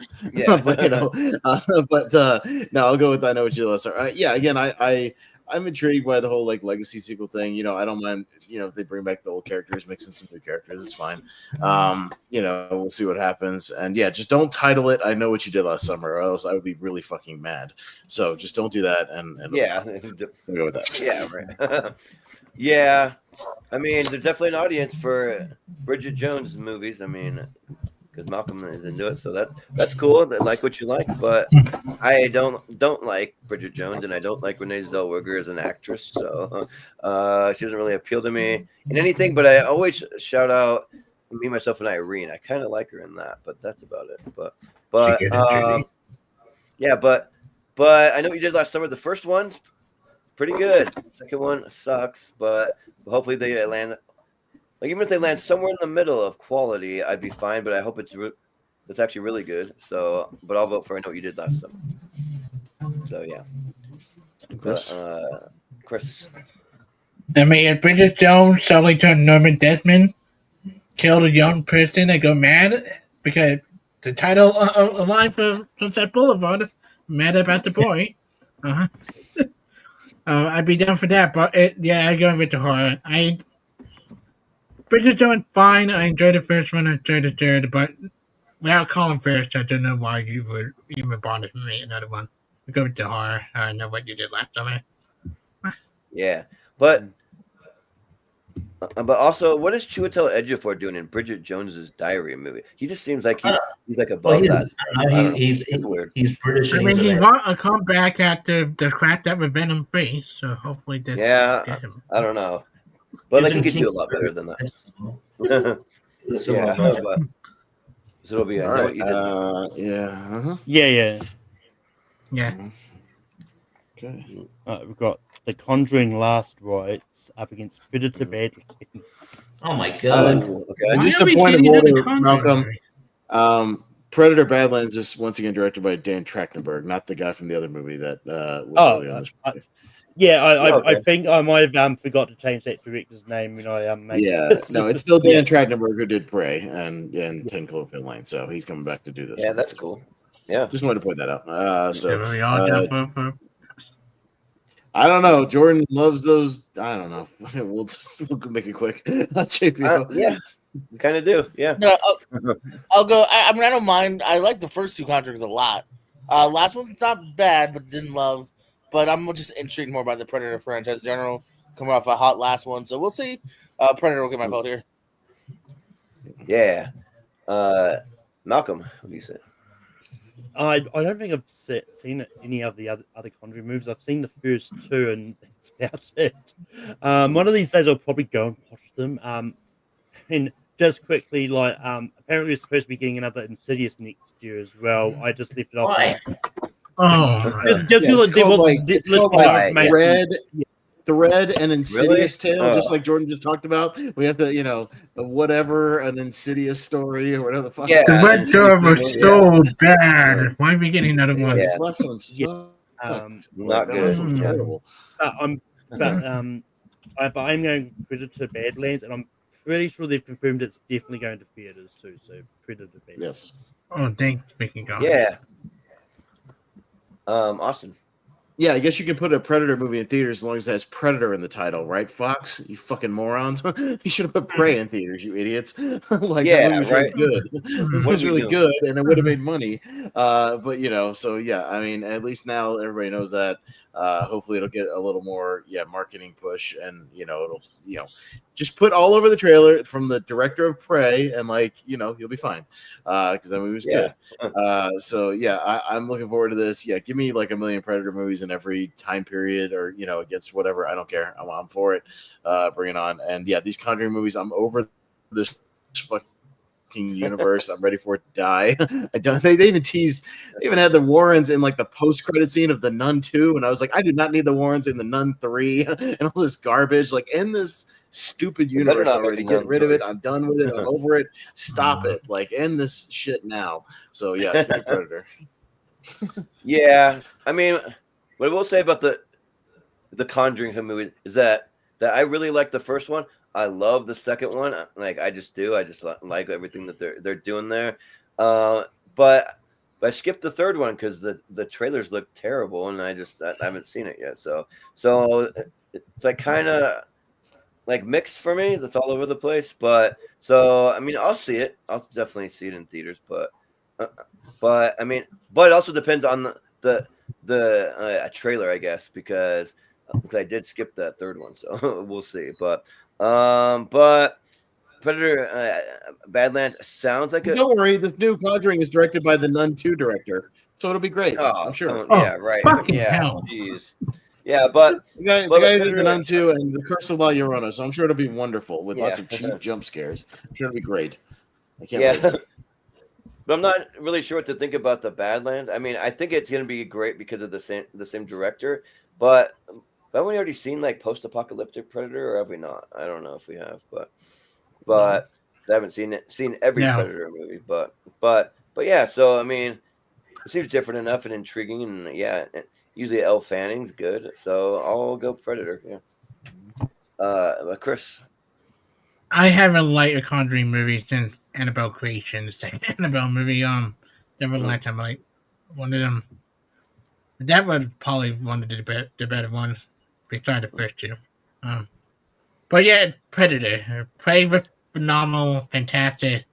The same director, I love Elle Fanning, and them finally reviving the Predator to franchise be more than just typical Predator shit.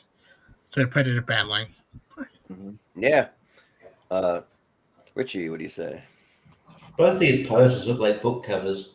But, they're not official do kinda- posters either. They're just something else. Yeah. Oh, okay. Yeah. Like one of those AVP like novels like they made in the 90s a lot. Yeah. I read a few of those. Yeah. So I'm over this Conjuring universe. I think they've milked it. They milked it dry. Move on. I mean, I'm sure Patrick Wilson will move on. He's in everything. But yeah. he's just fucking in everything, in any movie. And I'm looking forward to Predator Badlands. But yeah, we need more good Predator movies in the theater. The last one was in the theater was it was The Predator. Which Wow. like we'll harness Jacob Tremblay's power of autism. Yeah. Shane Black, what Shane Black, what happened to you? He's interrupted here right now. Oh my God. But yeah, I'll go Predator Badlands first. That was his follow-up to The Nice Guys. Just think about that. Just think about that. Oh, okay. Yeah. Anyways, all right, Predator wins. Yeah. And let's hope that is in fact the last in the main Conjuring franchise. Apparently those Nun movies make money, so they're making a. Well, I mean, I don't know how. Yeah. From what it says on Wikipedia, it's going to be the final installment of the main series of the Conjuring, and that means that they can still do the. Those stupid spin-offs, though, they're gonna keep doing it. Yeah, they're gonna milk that. They're making an Until Dawn movie. Okay, so. They do a movie adaptation Until Dawn. Yeah. Yeah. Yeah, they are. Well, you just mentioned Annabelle Creation. David F. Sandberg directed that movie. Yeah. Yeah. And he's directing this. He did Lights Out. He's going back to horror, at least. That's intriguing. Yeah. After those Shazam movies. So I like Lights Out a lot. So Up against Alto Knights, which also was on the last year's anticipated. Oh, was it? Yeah. Oh, was? Get bumped? Oh, geez. Yeah. The Robert De Niro. I thought it sounded familiar. Yeah. Okay. All right. Well, Malcolm, go ahead. I've loved the game Until Dawn. I think it's good. I will somewhat echo Chris's surprise because it's one of those games which is pretty much like a cinematic game in itself where you're just playing along the story anyway. So I've seen the movie. Need to be a movie. Like, yeah. I'm surprised you didn't bring back the whole cast of the game for the movie. Rami Malek is still a big name. Oh yeah. But Hayden Panettiere, too. it's one of those ones like I'm intrigued to see where it goes. Like, and the premise of Alto Knight sounds interesting, and because I'm pretty sure Robert De Niro is playing both the twins in the movie. But I'm going to go Until Dawn. Yeah. Sounds good. Austin. Yeah, I'm kind of waiting for a trailer to see about Alto Knights. Yeah, because I mean, Barry Levinson's kind of hit or miss as a director. I know it's written by the same guy who wrote Goodfellas, so that's intriguing at least a little bit. But yeah, I mean, the Until Dawn thing, I know. Yeah, that game is very cinematic for what it is. Yeah, I didn't play it, but I watched a lot of the scenes, like that scene compilations, things like that from that. So I'm familiar with it. But David F. Sandberg going back to horror after the Shazam movies kind of intrigues me because I think his 2 horror movies he did were pretty good. So like I think he's a solid horror director. So I'll see what happens with it. I'll go Until Dawn. Yeah. The Until Dawn games are a lot of fun and but the cast is like to me, like I mean I like Peter Stormare. He's good. But from the game. He's in the game. Yeah. But Alto Knights, though, sounds pretty intriguing. Barry Levinson is a good director. Robert De Niro. Deborah Messing, I mean, she was at least good in Searching. So, yeah, that's probably the one I would see first. But I'd probably see them both. But Until Dawn kind of has me a little nervous. It could be great. Could be a train wreck. I don't know. But I'll vote Alto Knights. Chris. This is weird. I love Until Dawn. I am mad at Sony right now with the way they remastered it on the PS5. Really wish they remastered it. Besides the post credit scene with a good setup for the second one, if they ever make it.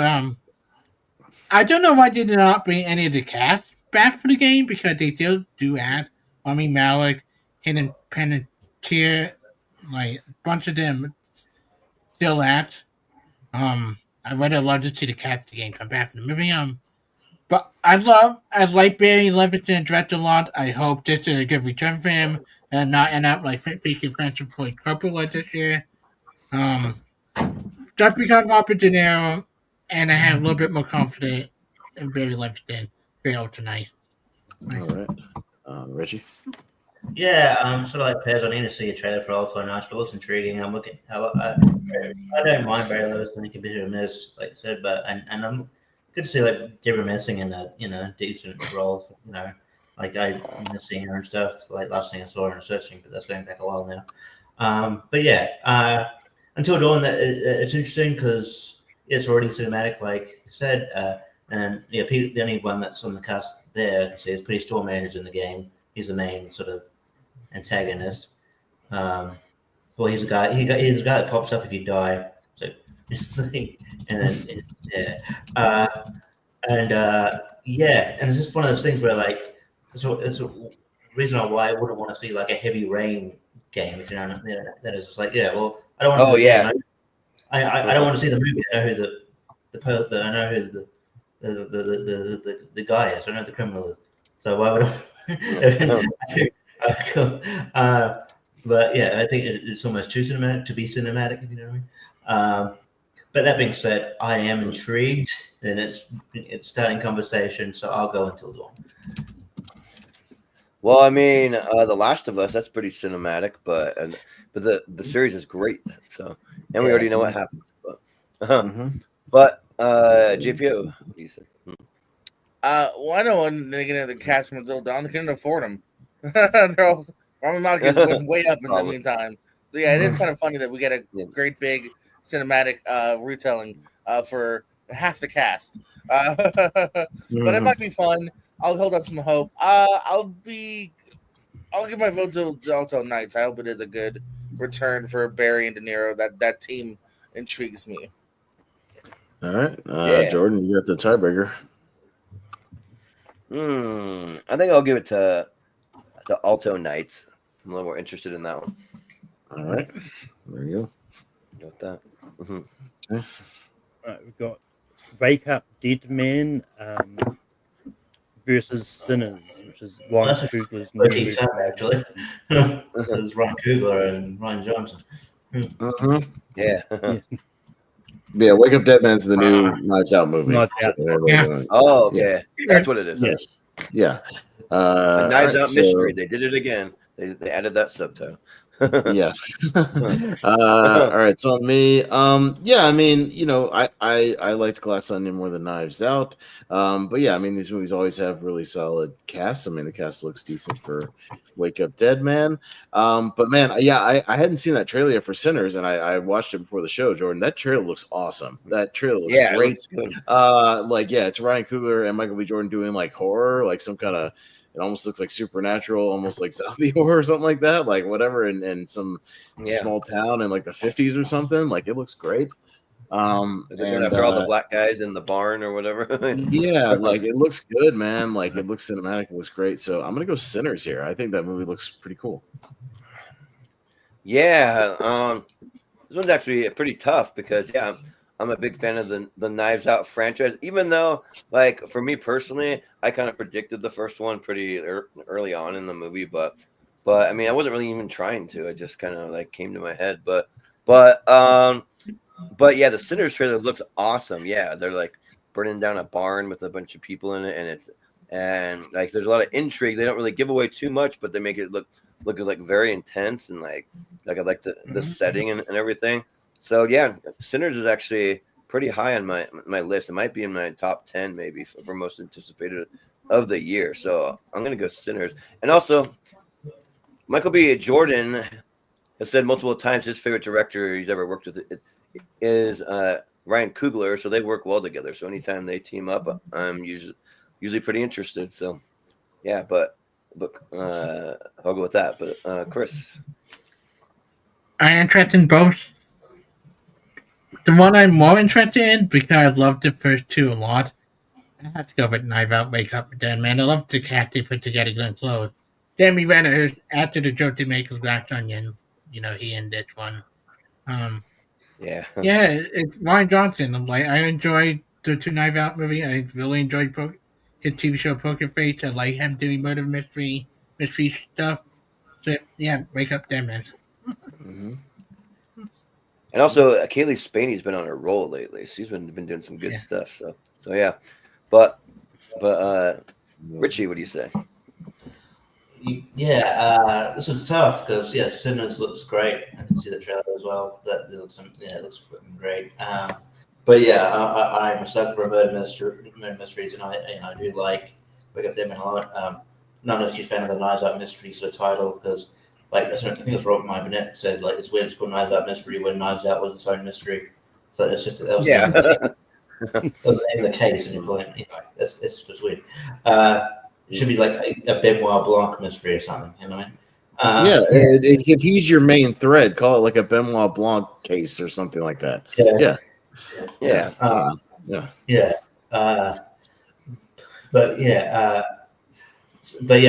I'll give the slight edge to Wake Up Dead Man because that cast is great. But I love Ryan Johnson, but it is close. Yeah. JPO, what do you got? Sinners might be pretty cool, but I love both Knives Out, so Wake Up Dead Man. Mm-hmm. Yeah. Malcolm.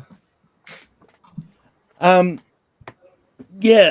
love the Knives Out movies, and the Castle Wake Up Dead Man intrigues me. But it's one of those ones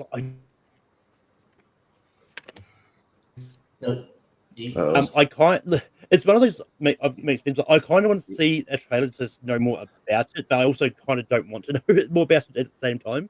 But I'm more intrigued by Sinners. I think Sinners looks really interesting, so I'm going to go Sinners.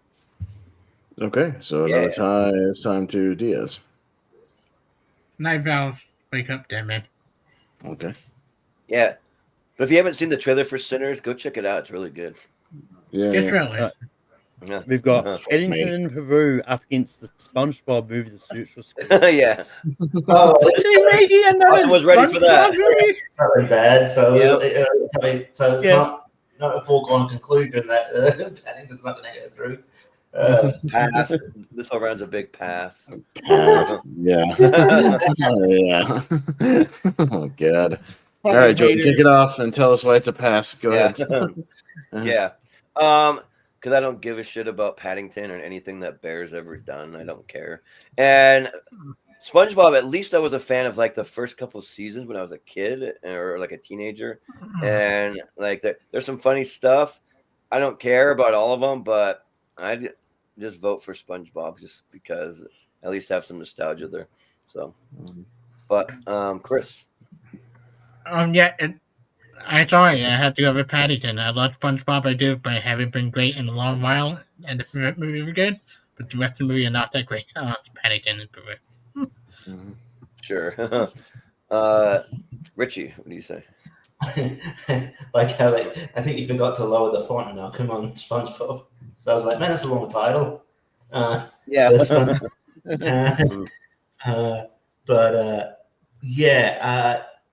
SpongeBob is a good show, a good thing to watch when I'm stoned, but they don't let you then allow you to bring bongs into the cinema. So I will I'll go Paddington in Peru because that bear is fucking adorable, damn it, and you'll agree. Other than that bear, he's angry, but he's also he's charming. Whether he's in Peru, Australia, and not cartoon he's gonna directed. he's gonna go wreck another country. Yeah, have fun with that, Peru. Right. Olivia Colman, come on, guys. He's gonna bring love to another country. Bring love to another country. Love and destruction. I'm jealous of Peru. Yeah, I've headed to Peru. Yeah, JPO. Yeah. You guys are haters. Paddington is awesome. Paddington. Coming to you Okay, sure. on Valentine's Day. Bring the love, and it's coming out here, Jay. Yeah. Coming out here tomorrow.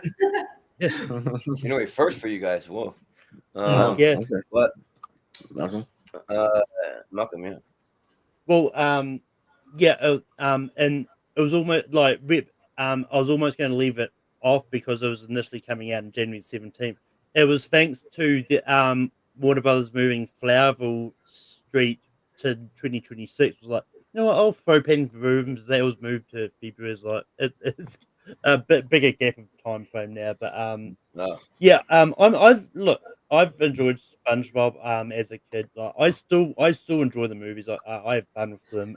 But yeah, Paddington is great, and while I am curious to see if the new director will keep the Paul King style alive and have it being still a great movie. But I'm looking forward to more than SpongeBob. So Paddington and Peru getting the vote. All right, Austin. Maybe Paddington will get strangled by an anaconda when he's in Peru or something like that. That'd be fun. Yeah, maybe like the anaconda comes out of nowhere and just like chokes the life out of him and just eats him and like spits him up and eats him again. Have his head pop off or something. Yeah. Cameo appearance with Anaconda. Paddington and Anaconda crossover. Yeah. Have the anaconda eat him. Do like John Voight where he like eats him twice, he like spits him back up and eats him again. Like that'd be great. You watched the hell out of that movie. Yeah. I mean, the trailer. He's like wrecking people's boats. He's like, he's just causing mass destruction. He's probably gonna crash the plane at the airport. Like he's just, he looks like he's just causing havoc again. And like, I just over it. So, but in his defense, he's a cute bear. So you gotta put the. You guys don't love fun. Just this fake, phony, cutesy garbage like If and Wonka and all this shit. I can't fucking stand it. All that. So, all that shit. Like, fucking hate these movies. I don't know how many times people have recommended If to me. I'm not gonna watch If. If sucks. Sorry, Brian, it's just like Wonka. It's so like I'm gonna watch it. Phony, fake bullshit. Like from this year, I fucking hated that movie. Let's move on. Anyways, Yes, Paddington wins. Who hurt you? Who hurt you? What? Next up, we've got a Minecraft movie up against From the World of John Okay, Wick. so Ballerina wins because Minecraft looks like shit. Yeah. You've gone too low with the font this time. I can't read shit on that. A Minecraft movie. Oh my god, we've all seen the trailer. It looks like garbage. Yeah, it looks terrible. So yeah, John Wick. Yeah, the ballerina. Yeah, ballerina. But again, From the World of John Wick annoys me. But it's still ballerina. Yeah, John Wick presents. And Red Lightman. Yeah, but ballerina looks awesome. That trailer's great. The movie will tell you it's from. It's right. Spoon feed them. Well, and even the John Wick Minecraft thing annoys me movie. because they can't just call it Minecraft. They're calling it a Minecraft movie. Why? Movie. What the I'm in the theater. I know. Why do you need to add a movie on that? Like it's Minecraft. Like what the fuck? You redundant fucking studio assholes. Fuck off. Captain fucking redundant with your Minecraft movie shit. Yeah. Just call it Minecraft. Stupid. That is a stupid title. A Minecraft movie directed by Thank you, Jonathan agrees with me. If sucks. That movie's terrible. That movie's awful. But the Minecraft movie is from the director of Napoleon Dynamite, but not that really means anything to anyone but me. Also for Nacho Libre directors. That not All right, we've got Greenland. No, I said Napoleon Dynamite. Why are we getting a Greenland sequel? Yeah. Those are funny words. So extreme. Yeah. That movie actually kind of leaves it open a little bit for a sequel. So no, I like the first one, but just like don't need another one. Yeah, I'll explain why I'm intrigued for a follow up when we get that. Yeah, that's tracks. I'll explain why, but go ahead, Chris. You're up first. Chris, I'm up first. Yeah. Yes. Oh yeah. Okay. I like the first account a lot. My vote would go for Encounter 2. I do like the first one. I love Gavin Connor director. I love Warrior. I love the first Encounter. So Encounter 2 get my vote. Yeah. Richie, what do you say? Yeah, Greenland I watched sort of recently. It's no surprise. I feel like it's easy to. You're welcome, Richie. You're right. I'm carrying the torch for that movie ever since it came out. Damn it. Yeah. It's easy to write Gerard Butler off because there was a point in time there where he was sort of like your Liam Neeson, where you just do generic action movies that look the same. But yeah, like I feel like there are gems in there that don't, or decent movies in there that don't get talked about. And one is Greenland. one other one is I don't know it's on there, but do you have Dinner Thieves 2 on here?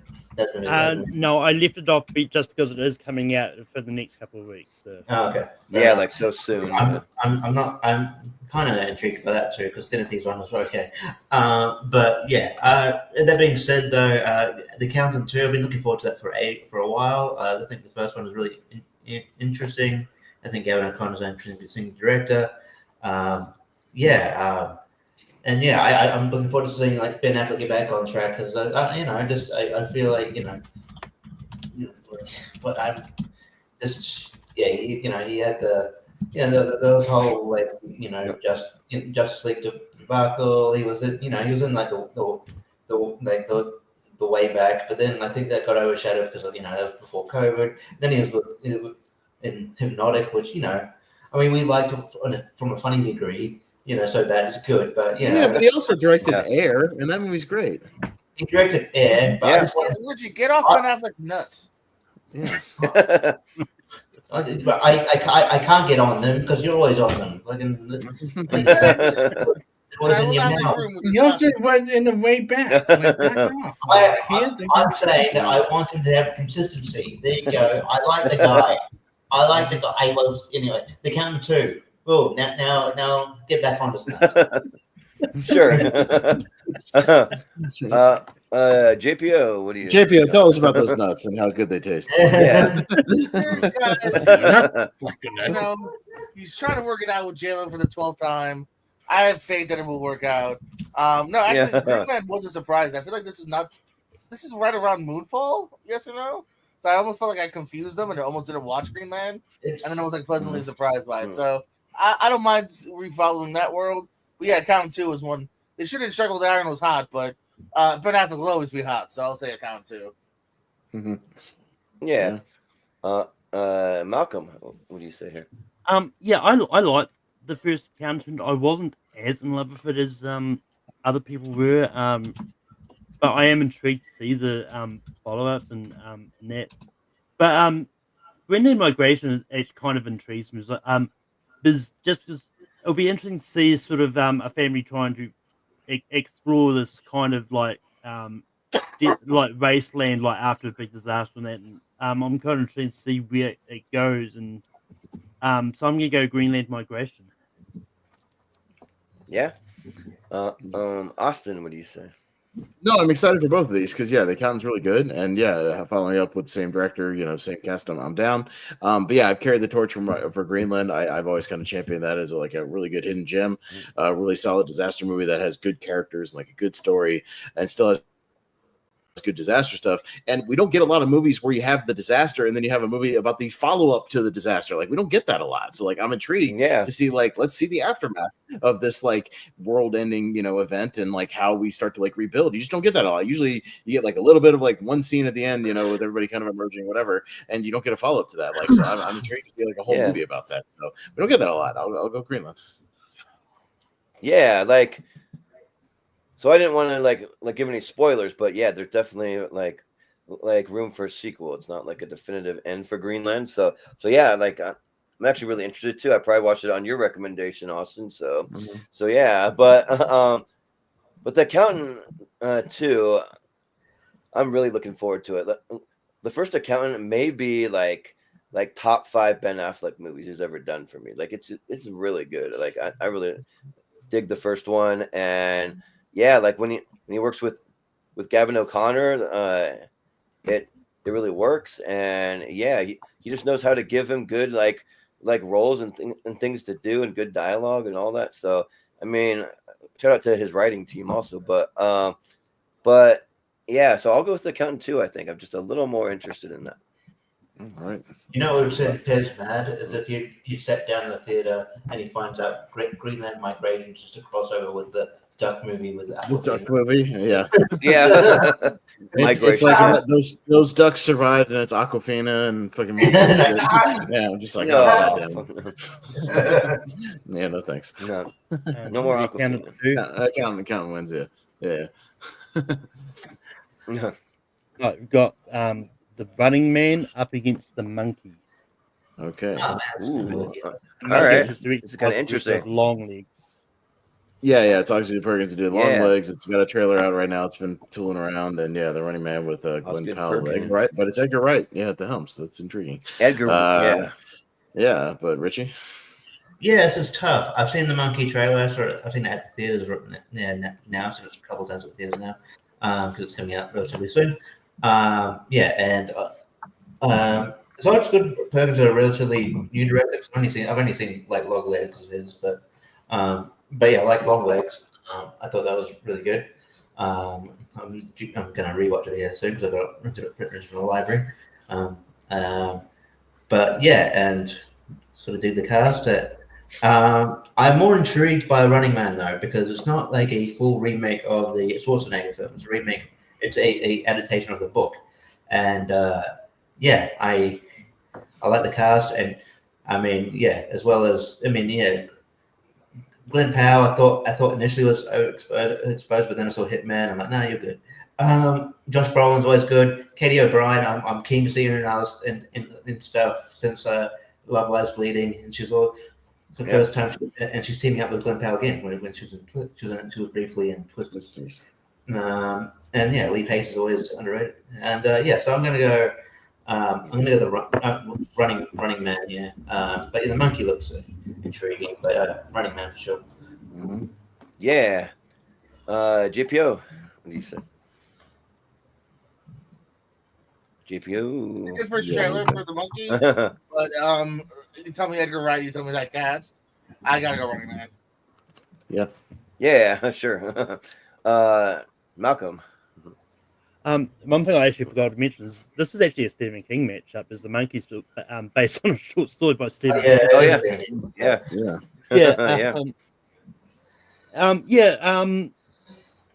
This is interesting. Actually, it's not because The Running Man was written by Richard Bachman, technically, but I don't know who that is, but sure. Was that like that was his little stupid pseudonym he went under for like a couple of years. Yeah, Richard Bachman. Yeah.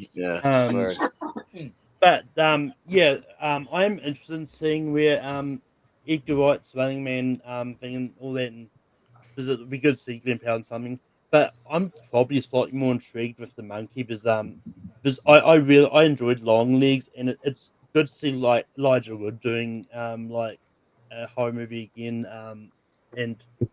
So I'm gonna go the monkey. Yeah, I'm Austin. Yeah, the monkey trailer looks freaky and interesting, and I'll definitely be there to check it out. Yeah, after Long Legs, especially. But I've been intrigued. I've always said, anytime we talk about movies that could be remade, I've always talked about a Running Man remake, and I know they've been toying around with it for a while because that original short story is. The character is not like Arnold Schwarzenegger. He's not a big muscle bound, giant dude. He's he's a guy that looks more like Glenn Powell, like just more of kind of an average looking dude. It's a more grounded movie. It's not as over the top with like the wrestling aspect, as the Schwarzenegger movie. And I love that Schwarzenegger movie. It's a lot of fun.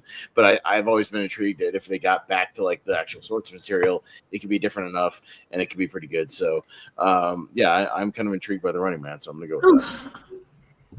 Yeah.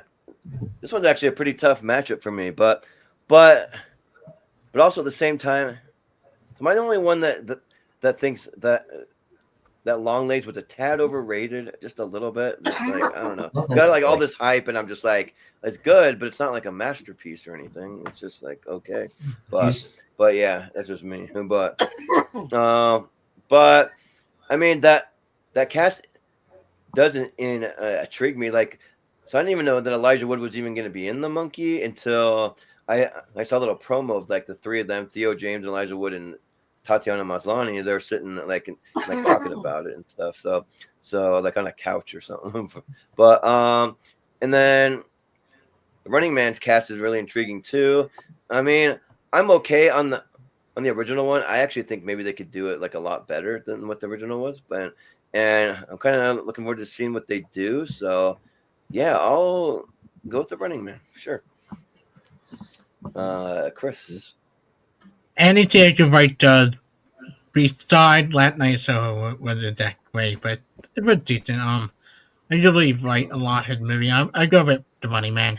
Monkey looked good, but I do wait until I see the movie itself to judge it. That's because Long Late, I don't enter Blind Light, different Long Late, the best rated law movie. But the Running Man get my vote. Okay. Yeah. And also forgot to mention Edgar Wright. He's at least in my top 10 favorite directors working today. So.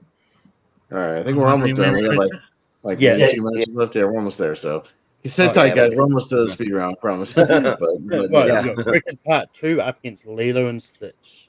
Are you going to vote for Wicked Part 2, Piers? Oh, yeah. I don't know. I mean, in my opinion, you know what's funny? The guy who directed all those How to Train Your Dragon movies did the original Lilo and Stitch, but he's not doing this one. It's like weird. Yeah. Weird. Yeah, it's like an odd thing. Yeah. And the guy who's doing this movie did something else. I can't remember. I kind of feel like, do you want to just pass through Wicked Part 2? I don't know if anyone. No, I feel there's enough people here. Lilo and Stitch looks not good to me. Ugh. Anyways, they haven't really got much marketing. It didn't have anything other than showing what Stitch looks like. That was the They haven't had we can't skip this. Here we go. Every time they're making fun of other Disney stuff. We'll make it fast, JPO. I'm just trying to speed things along. I know we're gonna go quick soon. We're almost done. We knew this would be a little bit longer show because it's more of a discussion. It's more of a discussion type show. Yeah, but JPO. And I wasn't ready. I haven't seen Wicked. I'll go Lilo and Stitch. There's less singing. Yeah. Yeah. Okay. Malcolm. Yeah. I mean, I will say, like, I'm intrigued by the live action adaptation from Lilo and Stitch, and I do like the fact that they're doing what the original animated done with the marketing and like having it crash other movie universes. But yeah, I love the first Wicked, so I'm really hyped for Wicked Part 2, or Wicked for Good as it's known now. So I'm voting Wicked. Yeah, but to be fair, there could be a decent amount of singing in Lilo and Stitch, maybe. I don't know. Not as much as Wicked. Yeah. Come on. Yeah, that's right, true, yeah. But there might be a few songs. But Austin, what do you say? Yeah, Wicked was not for me. I was bored shitless during that fucking movie. I was just ready for it to be over. It's just not for me, dude. That movie's not for me. And I'm sure I'll watch it, but like, yeah.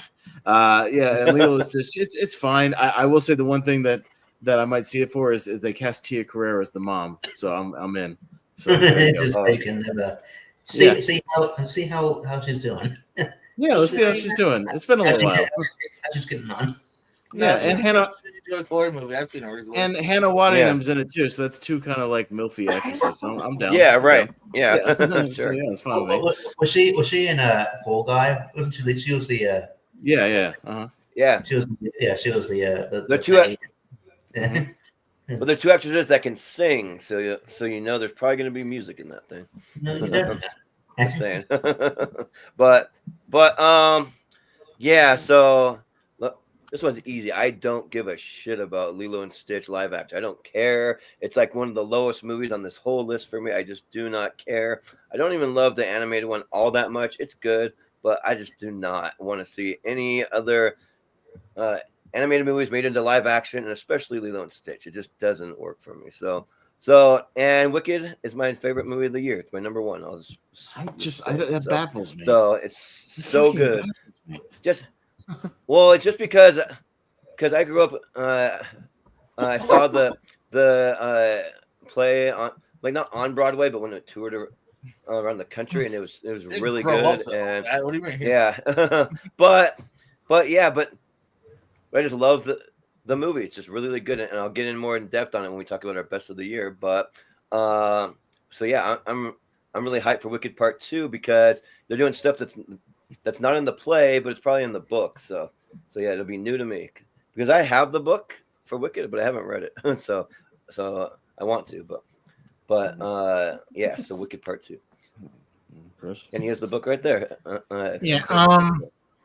I like much out of Shevich and never bet Leo's chip, but Wicked. Wicked is my number 3 of the year. It used to be my number 1, but number 3 behind those Rock 2 and Budalist. But I'm still looking for Wicked. This is my more anticipated movie next year. So Wicked, for good. For good is the title, not part 2 anymore. Yeah, right. And I'm also going to see it for the 4th time because my mom hasn't seen it. So I'm seeing it tomorrow. 4 times. 10 hours of that movie? Good God almighty. Good. I can't imagine. Rules. Fuck me. Every little All right, action and step in that movie means something. It does. So, I mean, the fact that Jordan's got to see a musical more than once is amazing. yeah, right. I'm not a musical guy, but I love it. Dude, I sit down all day and my ass is sore just thinking about that. You know what I mean? Yeah. Is Dean Fleischer camp? You know that he's related to that Ruben Fleischer we just talked about before? I don't know. No. That came up. That doesn't make sense. Yeah, well, probably wouldn't, but maybe he put the camp on there, kind of differentiate himself. I don't know. They're saying it to me. The Idaho chap is defying gravity. Wicked. Again, it's just not my thing. I can't. But I mentioned it before. But I'm not. I can't fully shit on it because it's just not for me. But I didn't hate it. I hate it. But it's just people tout it as this amazing thing. And I just didn't see it that way. And Lilo and Stitch wasn't I wasn't a huge on it the initial thing, but I think it'll be fun. I mean, the live action Stitch looks like nightmare fuel, but I'll get over that. So I'll go Lilo and Stitch. Looks like nightmare fuel. All right. All right, Richie, you got the tiebreaker. Richie, don't get Disney Power. Please don't get Disney Power here for the remake. Yeah.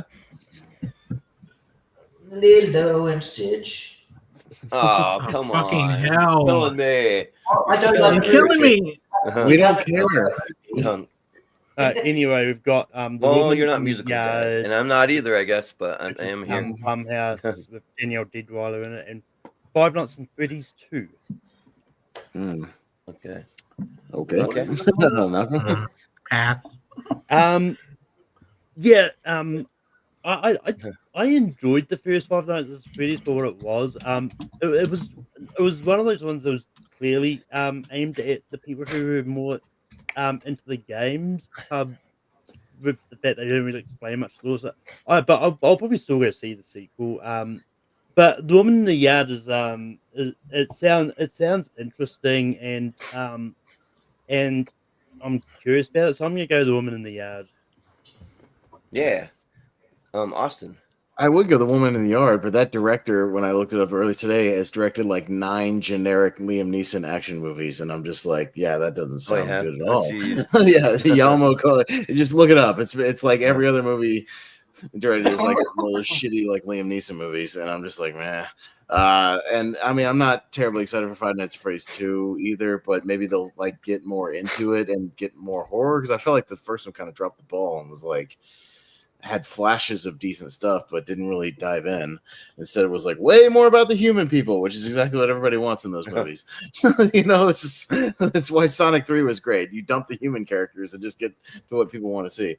So maybe I'll go Five Nights too.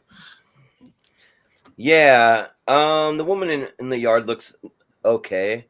But because it's a Blumhouse horror movie, but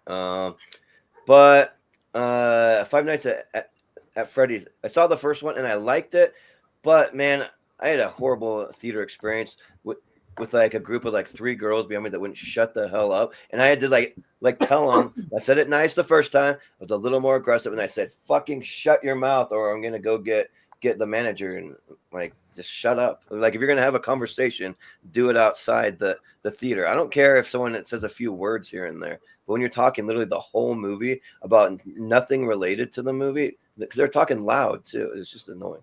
But but it was fun because I saw it on Halloween night, and so that kind of made it fun. But so I'll go Five Nights at Freddy's too. Yeah.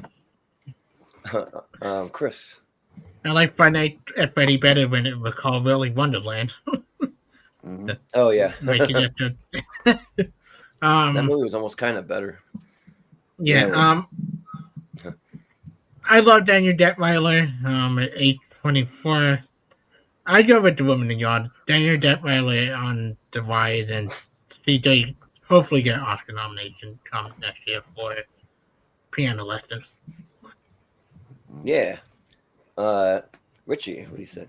Yeah, this is the first time hearing about Woman in the Yard. I swear, like, some of these movies, like, they've got similar titles, like Girl on the Train, Woman in the Window, Woman in the You Yard. make a whole tournament of movies like that. The Woman in Black. Yeah, all that. Yeah.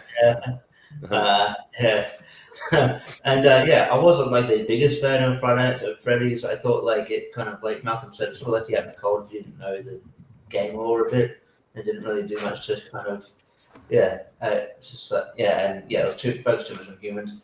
I will say I've gone more appreciation for Josh Hutcherson because another blind spot from 2024 I got into. I watched Beekeeper. I did watch it, and that movie is way more fun than it had any right to be. And Josh Hutcherson plays a great dick. He's a great villain. He should play more villains.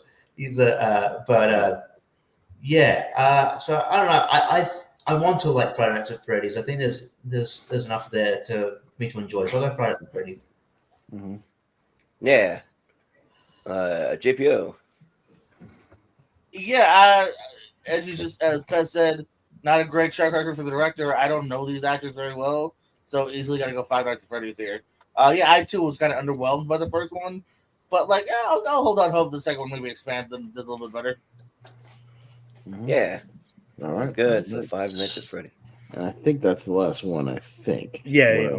Okay. Cool. All right. There we go. Okay. All right. So there we go. Nice. All right. Finally get There this we go. round. We'll speed it up and see what our most anticipated of the year will be. Here we go. I feel the need for speed.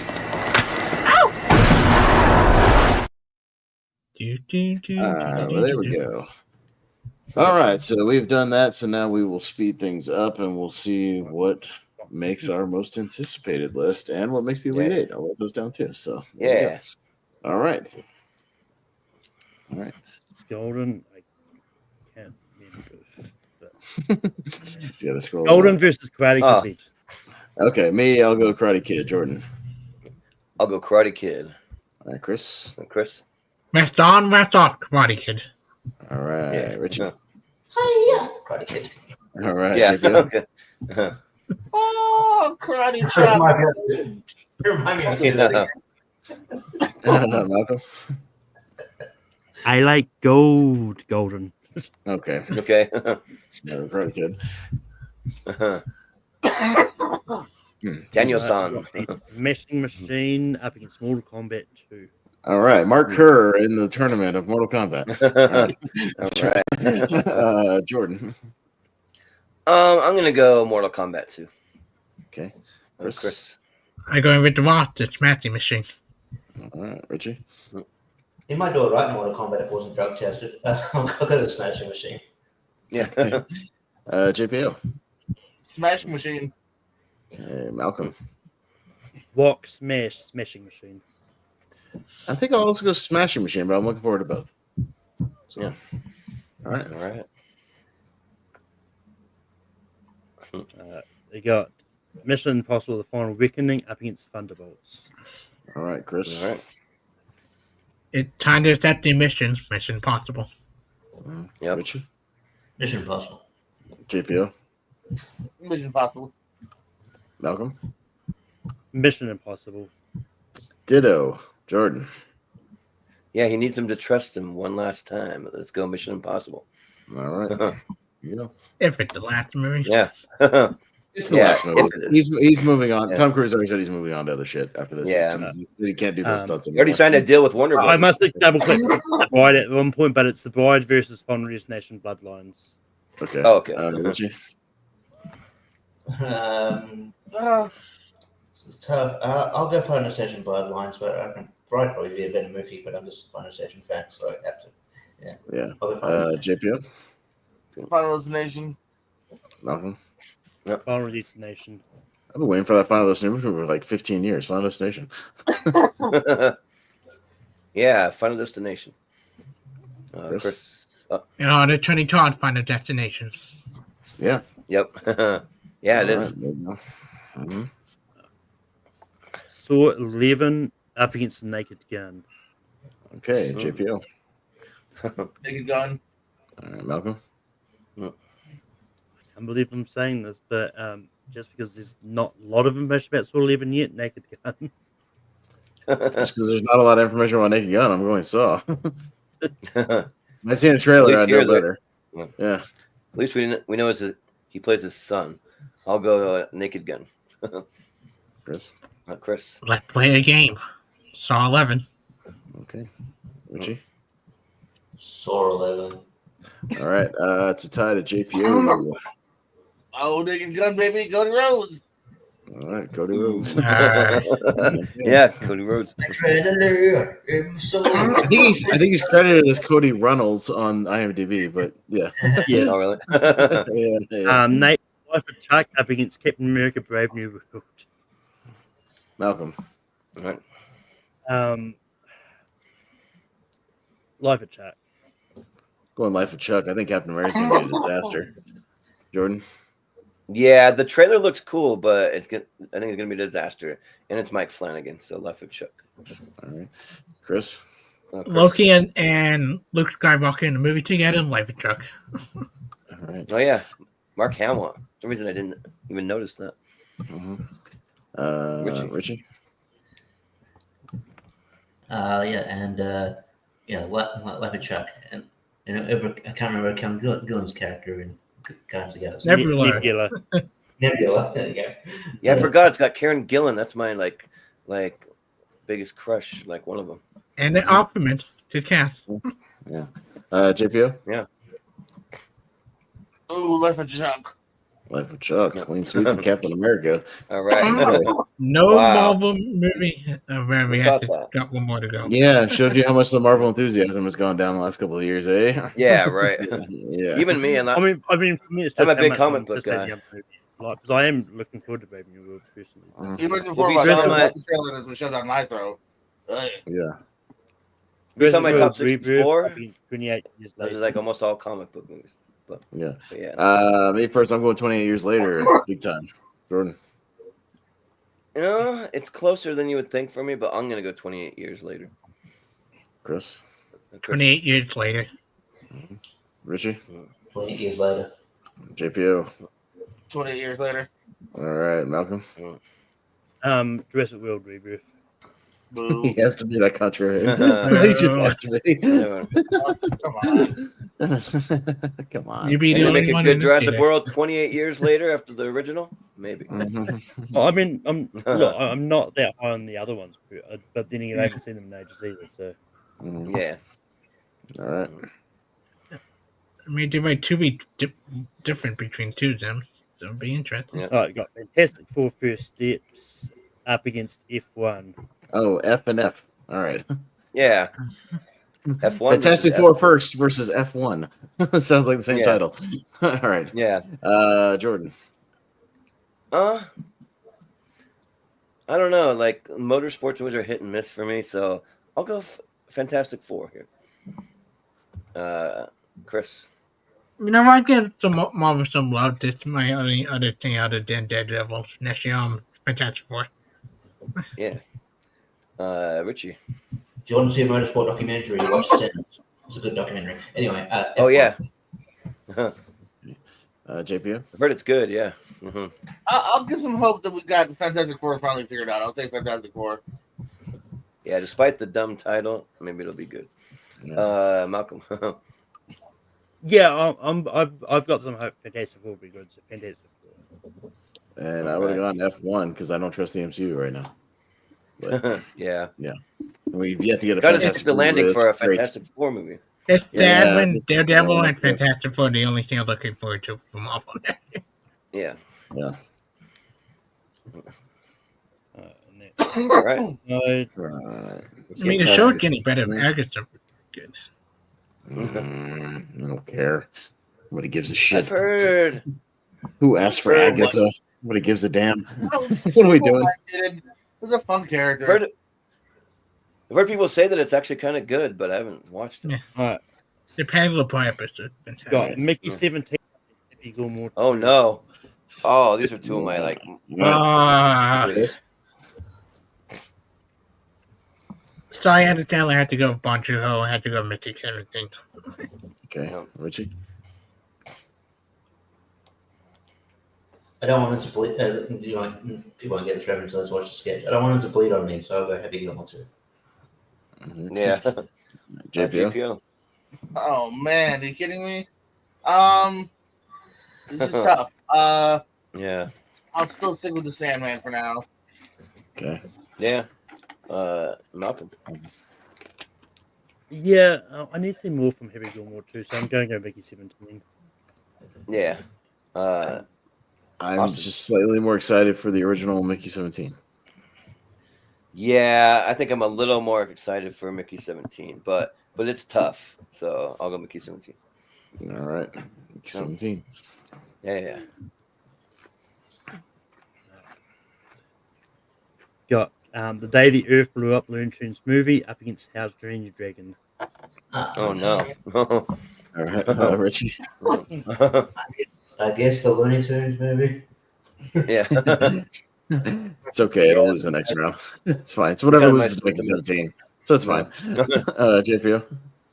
Yeah, very enthusiastic Looney Tunes vote. Malcolm. How to Train Your Dragon.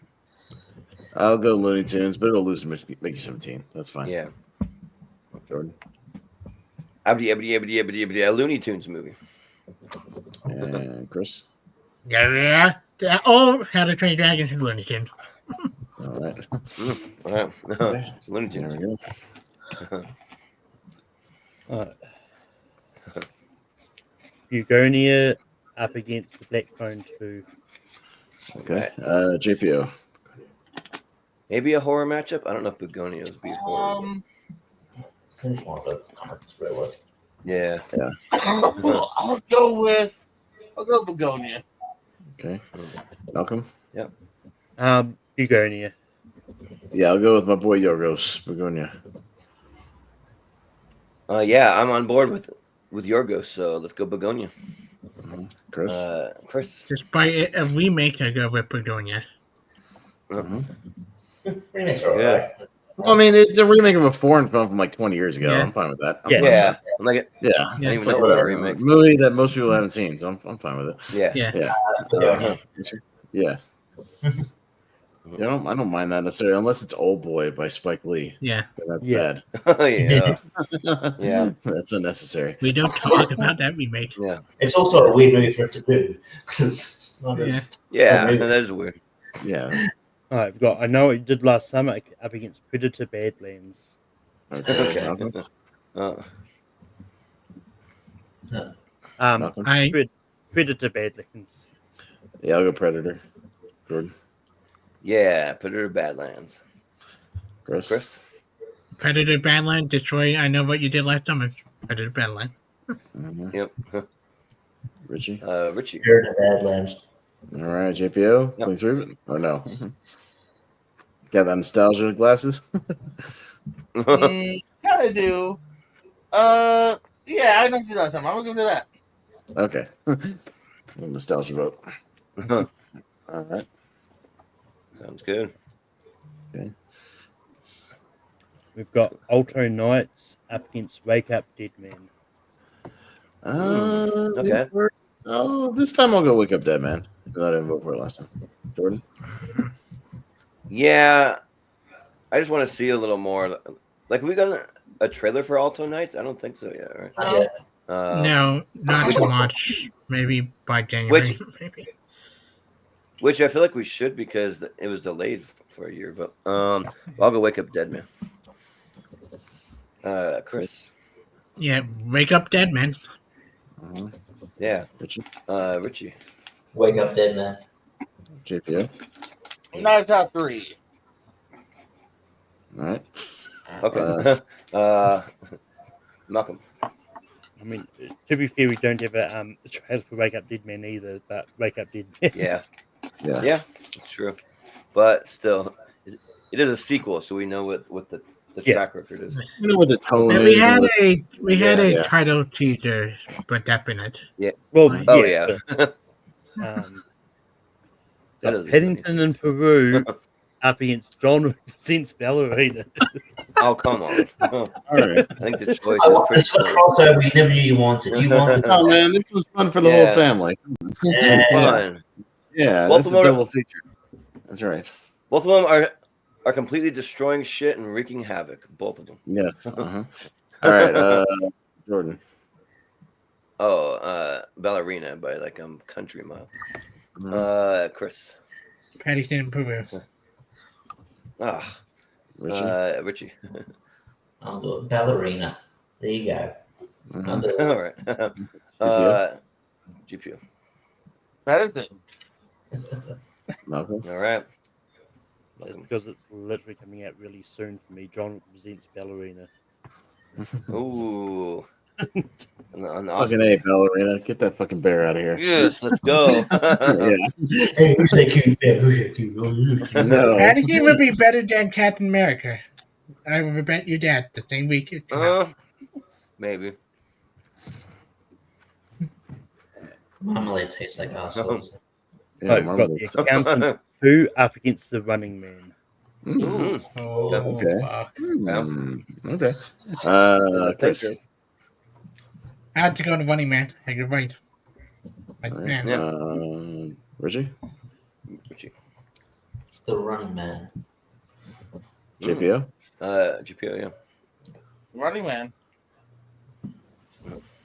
Malcolm. Running Man. The one I've been wanting to remake for a long time. Running Man.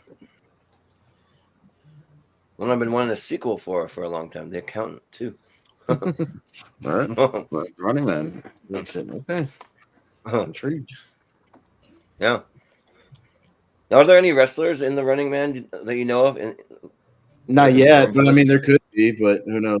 Yeah. I mean, maybe eventually. We'll probably hear more. We'll hear more about the cast, I'm sure, throughout the year. We'll see. Yeah. Carrying Cross because Jesse Ventura's in the first one. Yeah. Yeah. All right. I let the Jordan laugh without guarantee he doesn't get that joke. Yeah. Probably not. All right. Five Nights in Lilo Stitch. Richie. Lilo and Stitch. Okay. JPO. Freddy. Malcolm. Lilo and Stitch. I'll go Five Nights at Freddy's, but I'm not enthusiastic about either. Jordan. Oh, I'm way more enthusiastic about that. Five Nights at Freddy's. Okay. Chris. Yeah, payback for waking up being Five Nights at Freddy's. Okay. Yeah. That's a Freddy's. Five Nights at Freddy's. All right. So the next ones will be in the Elite Eight, and I promise I will try to do a poll. No, I've been slacking lately. All right. Yeah. but, That's all good. But this one seems more appropriate, like where we could get people talking with this poll, about their that, list what you like, what are you looking forward to, shit like that. So we'll see what happens here. And again, it's all random, so this might not be everybody's exact, top 8 or whatever. Yeah, right. Kind of how the bracket peels out. That's why you can get in the comments and talk about it. All right. Got Karate Kid Legends up against the Smashing Machine. All right, JPO. All right. Smashing Machine. Malcolm. Smashing Machine. Yeah, I'm looking forward to seeing what The Rock can do. Smashing Machine. I got to go with Karate Kid Legends. All right. Chris. I have to go with the trailer that impressed me. Karate Kid Legend. Okay. Richie. Richie. Smashing Machine. All right. Smashing Machine. You wrestling fans. It's not even get it this year. No, movie. It's not a wrestling movie. No. Just have to wrestling. Yeah, it's all good. Yeah. Mission Impossible: The Final Reckoning up against Final Destination: Bloodline. Okay. All right. 2 finals. I feel like you could almost switch these titles: Mission Impossible: Bloodlines, and then Final Destination: The Final Reckoning. Yeah, right. It almost works. It almost works. Yeah. Yeah, right. Malcolm. This is actually really tough for me, but just because the ending of Dead Reckoning and made me interested to see where it goes from there, I'm gonna go Mission Impossible: Final Reckoning. Yeah. Austin. It's definitely a top 3 movies I'm looking forward to. So Mission Impossible. Yeah, it's one of my tops. So Mission Impossible. Chris. The only movie left of my anticipated right between Mickey and Dad. Looking forward to Mission Impossible. Yeah.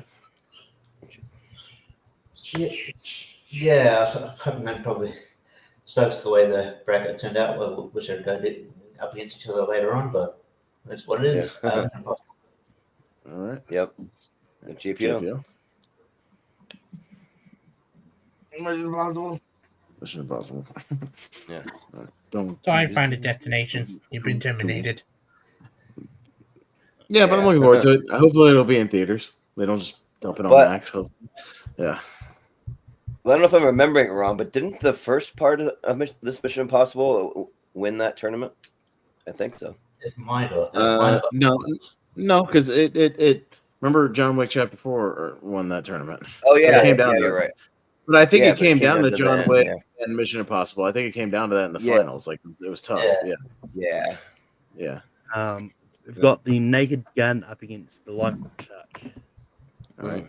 Me, this is close. Life of Chuck, but I could go either way. Yeah, I got to go with my girl Karen Gillan, Life of Chuck. Chris. Mike Flanagan, so it had to be Life of Chuck. Okay. Richie. I'll go Life of Chuck. So I think it has there's more ingredients there for it to be good. I need to see a trailer. Yeah. Yeah. GPO. I'm still going Naked Gun here. Okay. And The Naked Life of Chuck. Life of Chuck. Yeah. It's the porn parody. Yeah, right. Oh. Mike Flanagan made that movie. Yeah. All right. Flanagan knocked out. Yeah. It's just too bad we're in a dead spot for like movie trailers. I wish there was more trailers for this that were out. I mean, they don't usually release trailers around the holiday period anyway. I think. Yeah, they really don't. 28 years later, up against Fantastic Four First Steps. Okay, Jordan. I'll go 28 years later. Yeah. Chris. Chris. Yeah. Sorry, Marvel. It's 28 years later. Yeah. Richie. 28 years later. JPO. JPO. 28 years. Malcolm. Fantastic Four First Steps. Okay. In Austin. That trailer was fire. 28 years later. Yeah. Give me some grapevine. Was on fire. And you have me. Yeah. All right, so that's half of the 8. We're winding it down here. Right.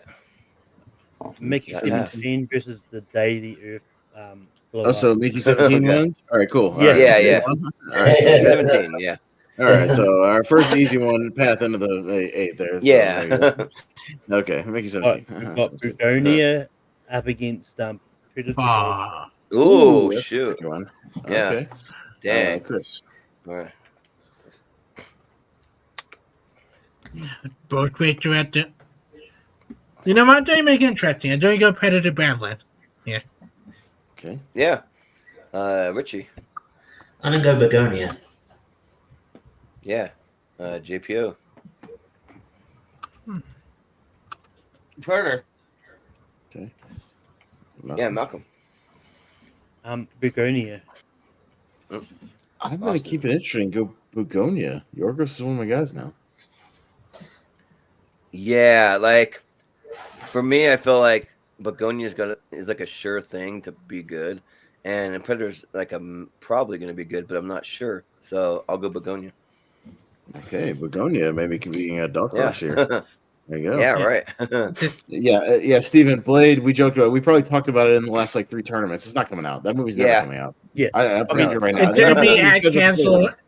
Yeah, it did be at cancel. Sadly, the Batman Part 2 did be canceled. Well, yeah.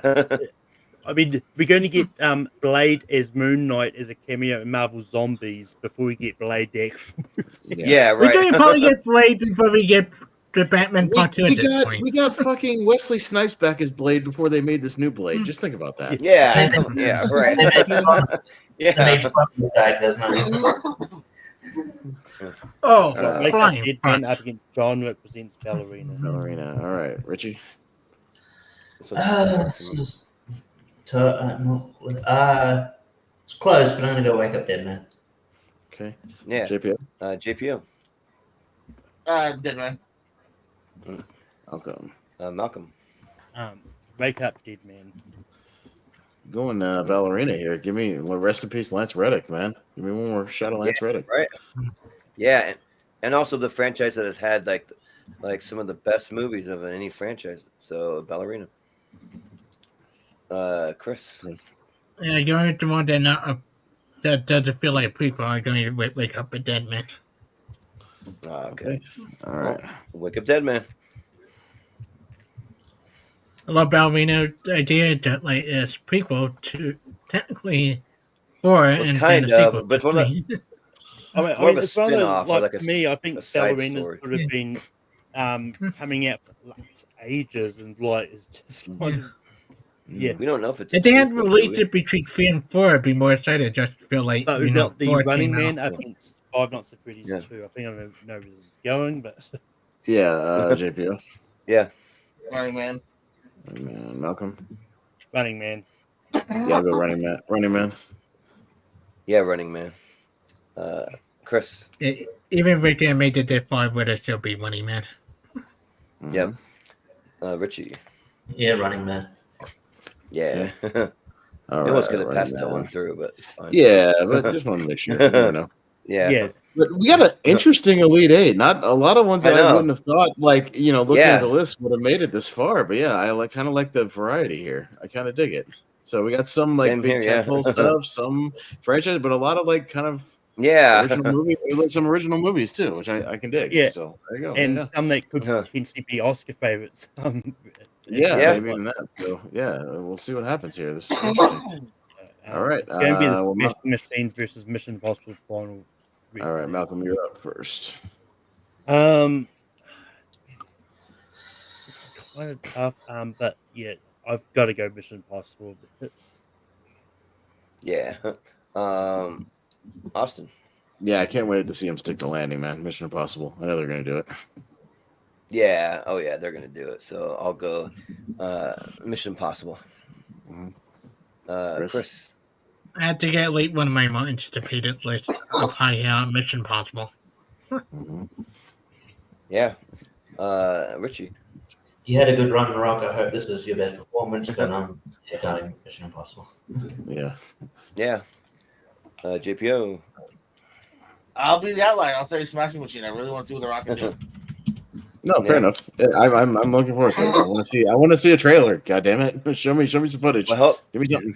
I hope he can do something because he hasn't done nothing. It might not even come out this year because they have yet to release a release date for it. Yeah, but I thought but I thought it's pretty much done filming though. Like they finished it. Yeah, I mean it's still currently slated for a 2025 release. It's not. It hasn't been announced when in 2025 it's predicted to be released. Yeah. It's going to be Mission Impossible. Yeah, Mission Impossible. Mm-hmm. Yeah. I guess maybe November, December.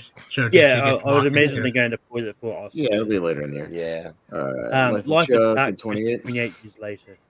Okay, me first. 28 years. Jordan. Yeah, I'll go 28 years. Chris. It's really great, but my flag can get more better stuff than Danny Boyle. The Life of Chuck. Yeah, that's probably true. Richie. 28 years. JPO. Yeah. 28 years. Yeah. Malcolm. The Life of Chuck. Okay. All right. 28 years into the final four. It's gonna be tricky. Yeah. All right. Mm-hmm.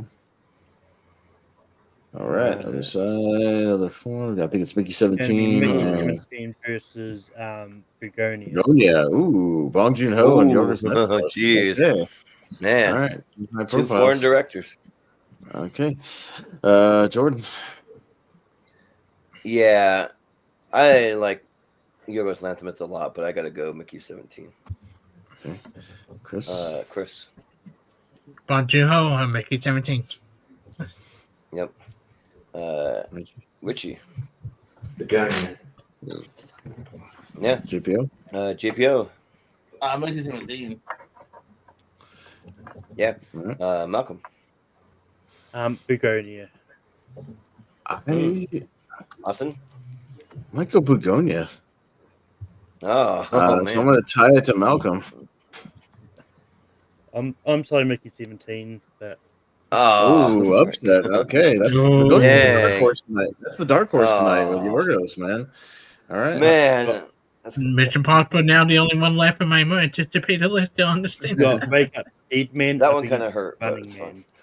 It's in the Elite Eight still. It still made it. Now that they Yeah. can't all win. You know what I mean? Yeah. All right, Chris.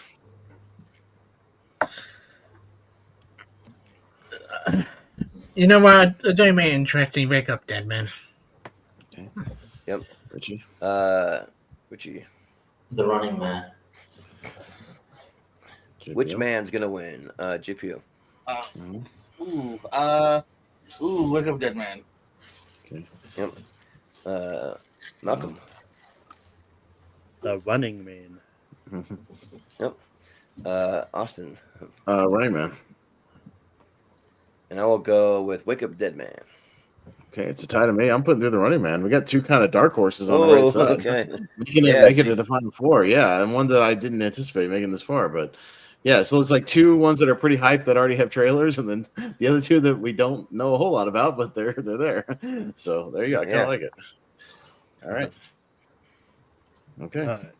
Mission Impossible on a Reckoning up against 28 Years Later. The hardest one so far. Okay, Richie.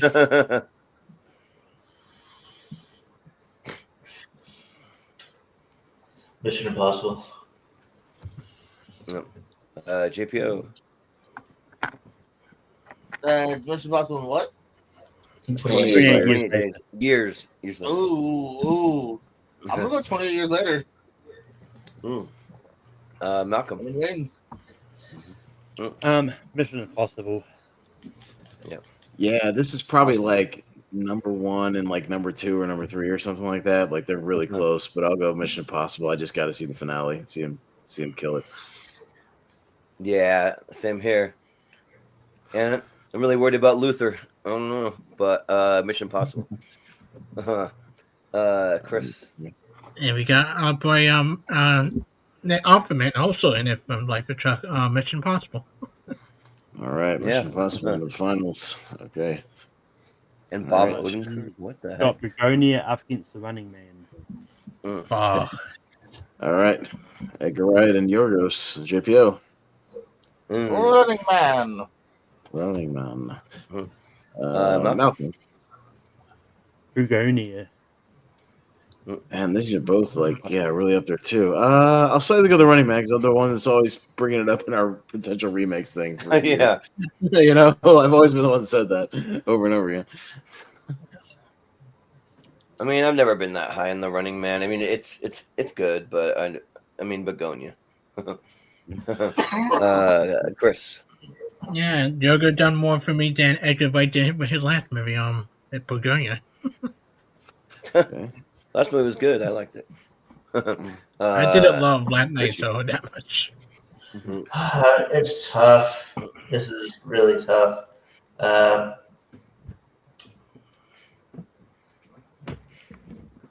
Running Man. All right, let's tie back up to Jordan. Let's go with Begonia. Let's do it. Okay. All right. And we're not going to get the Running Man versus the Running Man joke. I know. Yeah. The most famous running man in the history of cinema, Ethan Hunt. That's right. And boy, Yeah. I love that in that trailer he's running in like 3 different locations. They're like, we're just leaning into it. Yeah, he is. Like he's running on a runway after a plane. He's like running. I'm ready for him to go into speaking space. He's running all over the damn place. Yeah. Yeah. Well, so I showed my mom the Mission Impossible trailer for the first time, and like she was just laughing about how much he was running. He's like, She's like, what is going on here? That's his thing, man. Like he just runs. Yeah. So that's fine. That's fine. Yeah. All right, Malcolm, Mission Impossible and Begonia in the finals.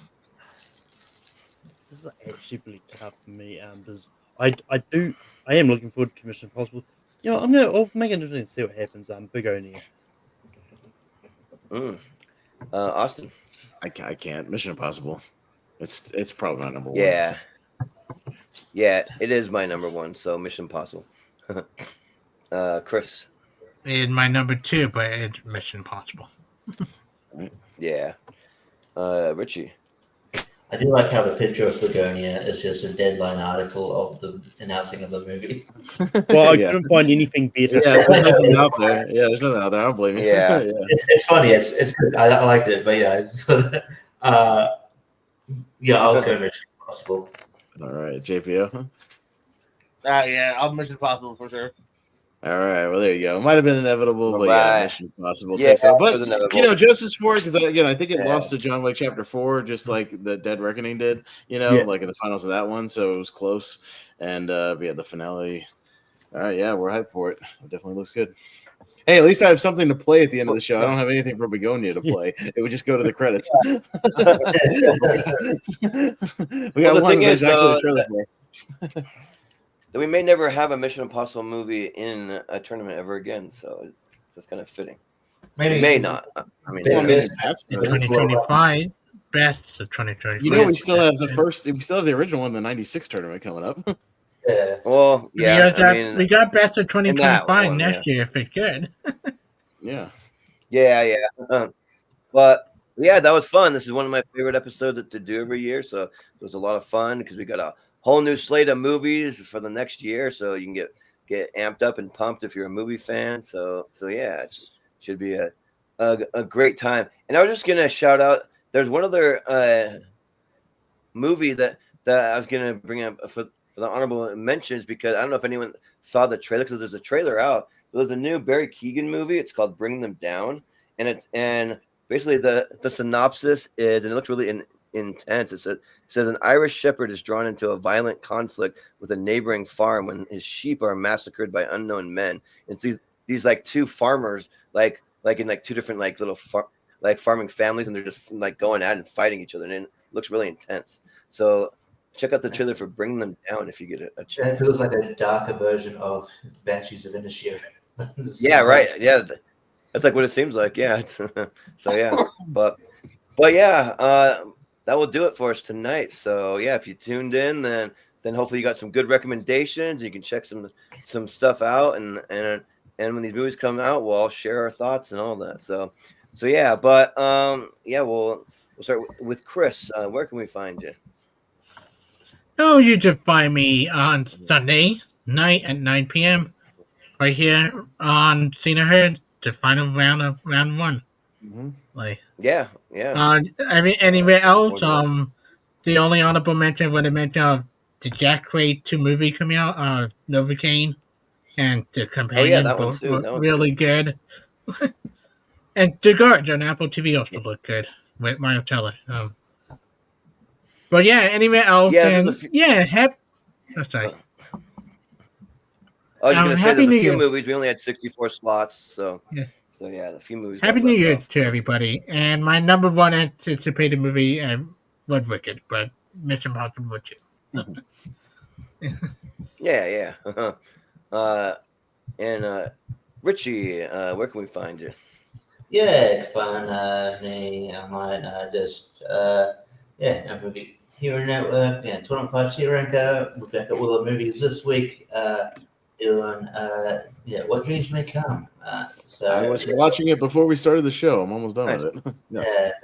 Oh, nice. I need to do another rewatch soon, so I will do that. So I think it's in general. I think we've done a couple of movies so far lately. So believe it should be a good time. And other than that, I'll be in CWT coming soon. Just gonna work out a date that works with all of us. But that's coming soon. I'm both with Brendan Cohen, JPO's podcast buddy, coming in soon as well on on Lights Out Trivia.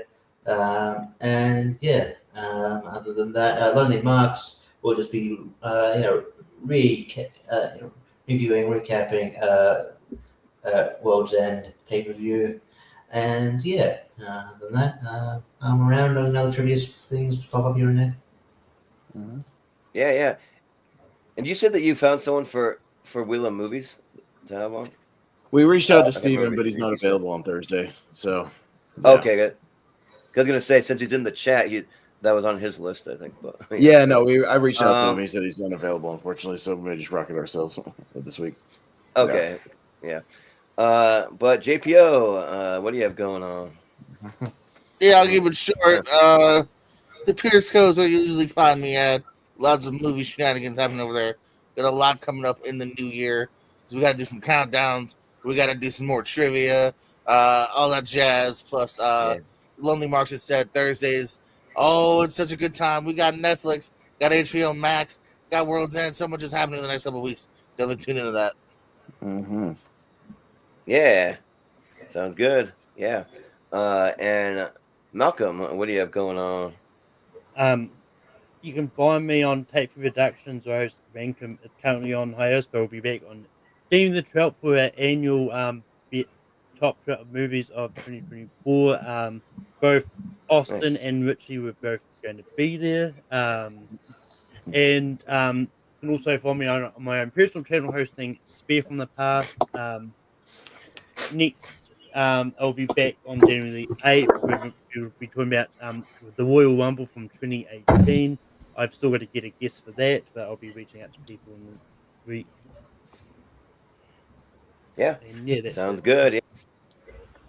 Yeah, and Austin, what do you have going on? Happy New Year, everybody. For those of you who's about a new year, we'll see you guys after the new year. I just wanted to throw that out there. Sad I didn't get to talk about the Smurfs musical that's coming out later this year. That's very exciting. Downton Abbey 3, which I'm sure my mom will be seeing. They're making another one of those damn movies. There's a couple of shout outs, My mom too. Yeah, so there you go. My mom but yeah, as Richie said, Wheel of Movies action this week for What Dreams May Come. You can check that out. Lonely Marks as well. And then, Malcolm mentioned Rankum. And yeah, we got a whole slew of fun podcasts we're going to do. We're going to do a little, we're going to start off a little worst of 2024. Richie and JPO will join me for that one. Because that's our bag. That's not Jordan's bag, but that's my bag and our bag. So we'll hold the fort down on that one and do our thing. So Jordan will know what movies to avoid and when he's cramming movies, last week, whatnot. Trying to watch the good ones. Yeah, but we're going to build up to it. So we're going to do that. But then we're going to do kind of an outside the top 12, kind of an honorable mentions, just roundtable discussion, just bringing up random movies we want to shout out, give some love to. And we'll build it up right after our 2024 3-part tournament with our actual top 12 roundtable. Again, Richie, JPO, Wolfman, I believe, me and Jordan. So we'll wrap that bad boy up. And yeah, it's going to be a loaded month. Lots of stuff going on. Yeah, a lot of stuff going on. So, after a nice, not very long holiday break. But I've even taken the week off from work. That week we're doing the 2024 tournament and all those podcasts. I'm taking my first vacation in 6 months, and I'm going to take the whole week off, and I'm not even going anywhere. I'm just staying at home doing nothing, sitting on my ass. So, I'll be there you go. Ready to rock that week. There we go. I'm just joining on the festivities. Just like Tom Hanks in The Burbs. He wants to stay home and do nothing. All right. Yeah. I'm doing nothing that week. I'm going to play Assassin's Creed all week and watch movies. That's all I'm going to do. So, nice. Yeah. Yeah, well, you can maybe, if you have any blind spots for 2024, you could try to get some in, That's it. So, yeah. But I'll be sure to blow this away from the mic. Happy New Year's. Oh, God. That was still loud. Loud. It's still loud. Gonna you officially banned for ever doing that. Yeah, right. And yeah, we have a couple. I'll try to keep it short because I know it. I said just run down January, the first month of the year. Since we're going long tonight, just January. Yeah. Oh yeah, and June 13th, and June 20th. Yeah, June, July, but But I did want to shout out though. Yeah, we do have one more trivia match going on Thursday night. So Chris will be in it for our round night? one. Sunday night. No, Sunday night. Maybe even Thursday night. Yeah. The reason I had in my head it was on the second, but no. Okay. Anyways, but yeah. So Sunday night. Yeah. But then we will also have our we're finally getting around to our Elton John versus Queen match, which will be a week from tomorrow. So we're doing that. That will be on the Patreon though, because we if you go to patreon.com/movie hero, it will be at the $1 tier for just a couple days, but then it'll move up to the $5 tier. But Patreon does have an option now. If you want to go on, you just want to buy specific things you want to watch and just pay like $1 or something for like whatever episode you want to watch, you can do that too. So yeah, but and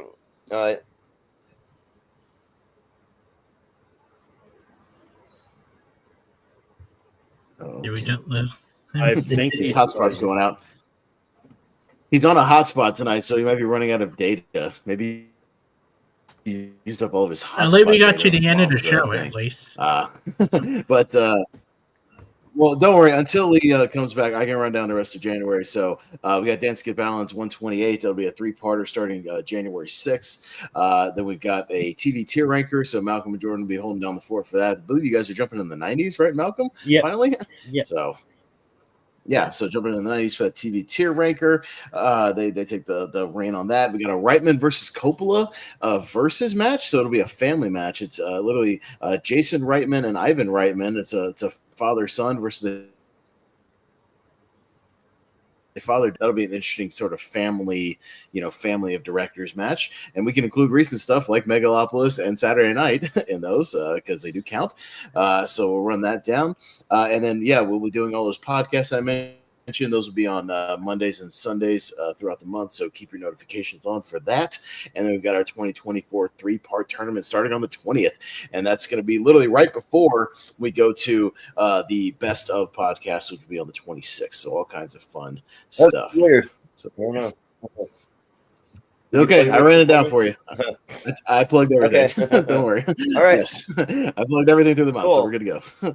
It's all good. Everything Austin said, we got a loaded month, so there'll be a lot of stuff going on. No, just I was just gonna say, if you haven't subscribed, make sure you subscribe. Hit that notification bell because we got a lot of shows this month. So make sure you hit that notification bell so you know when we're going live and you can join in on all the fun.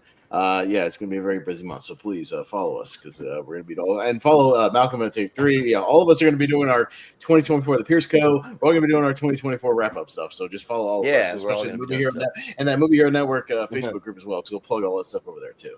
So make sure you so definitely follow that. And if you want to see us on any other socials, it's all in the description. So go look down there. Mm-hmm. So there you go. All right, cool. So that will do it for us tonight. So this was a lot of fun, and we'll call it good. So for Chris Diaz, for Richie Goodacre, for Jordan Owens, for Malcolm Lay, for Austin Pez Howell, I've been Jordan, the Movie Hero Anderson, and we will see you next time.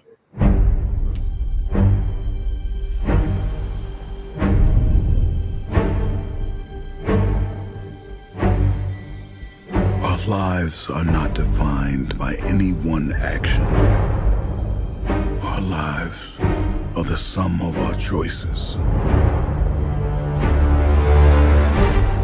Everything you are, everything you've done has come to this. When the need for certainty is absolute and the odds are deemed impossible, the mission falls to him. Should he choose to accept? For every life you tried to save, you gambled millions more. And now the fate of every living soul on Earth is your responsibility. That's the pattern, isn't it? You refuse to sacrifice the ones you hold close.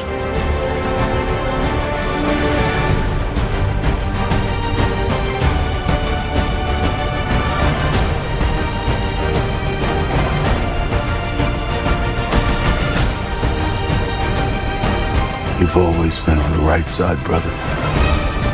I have no regrets. Neither should you.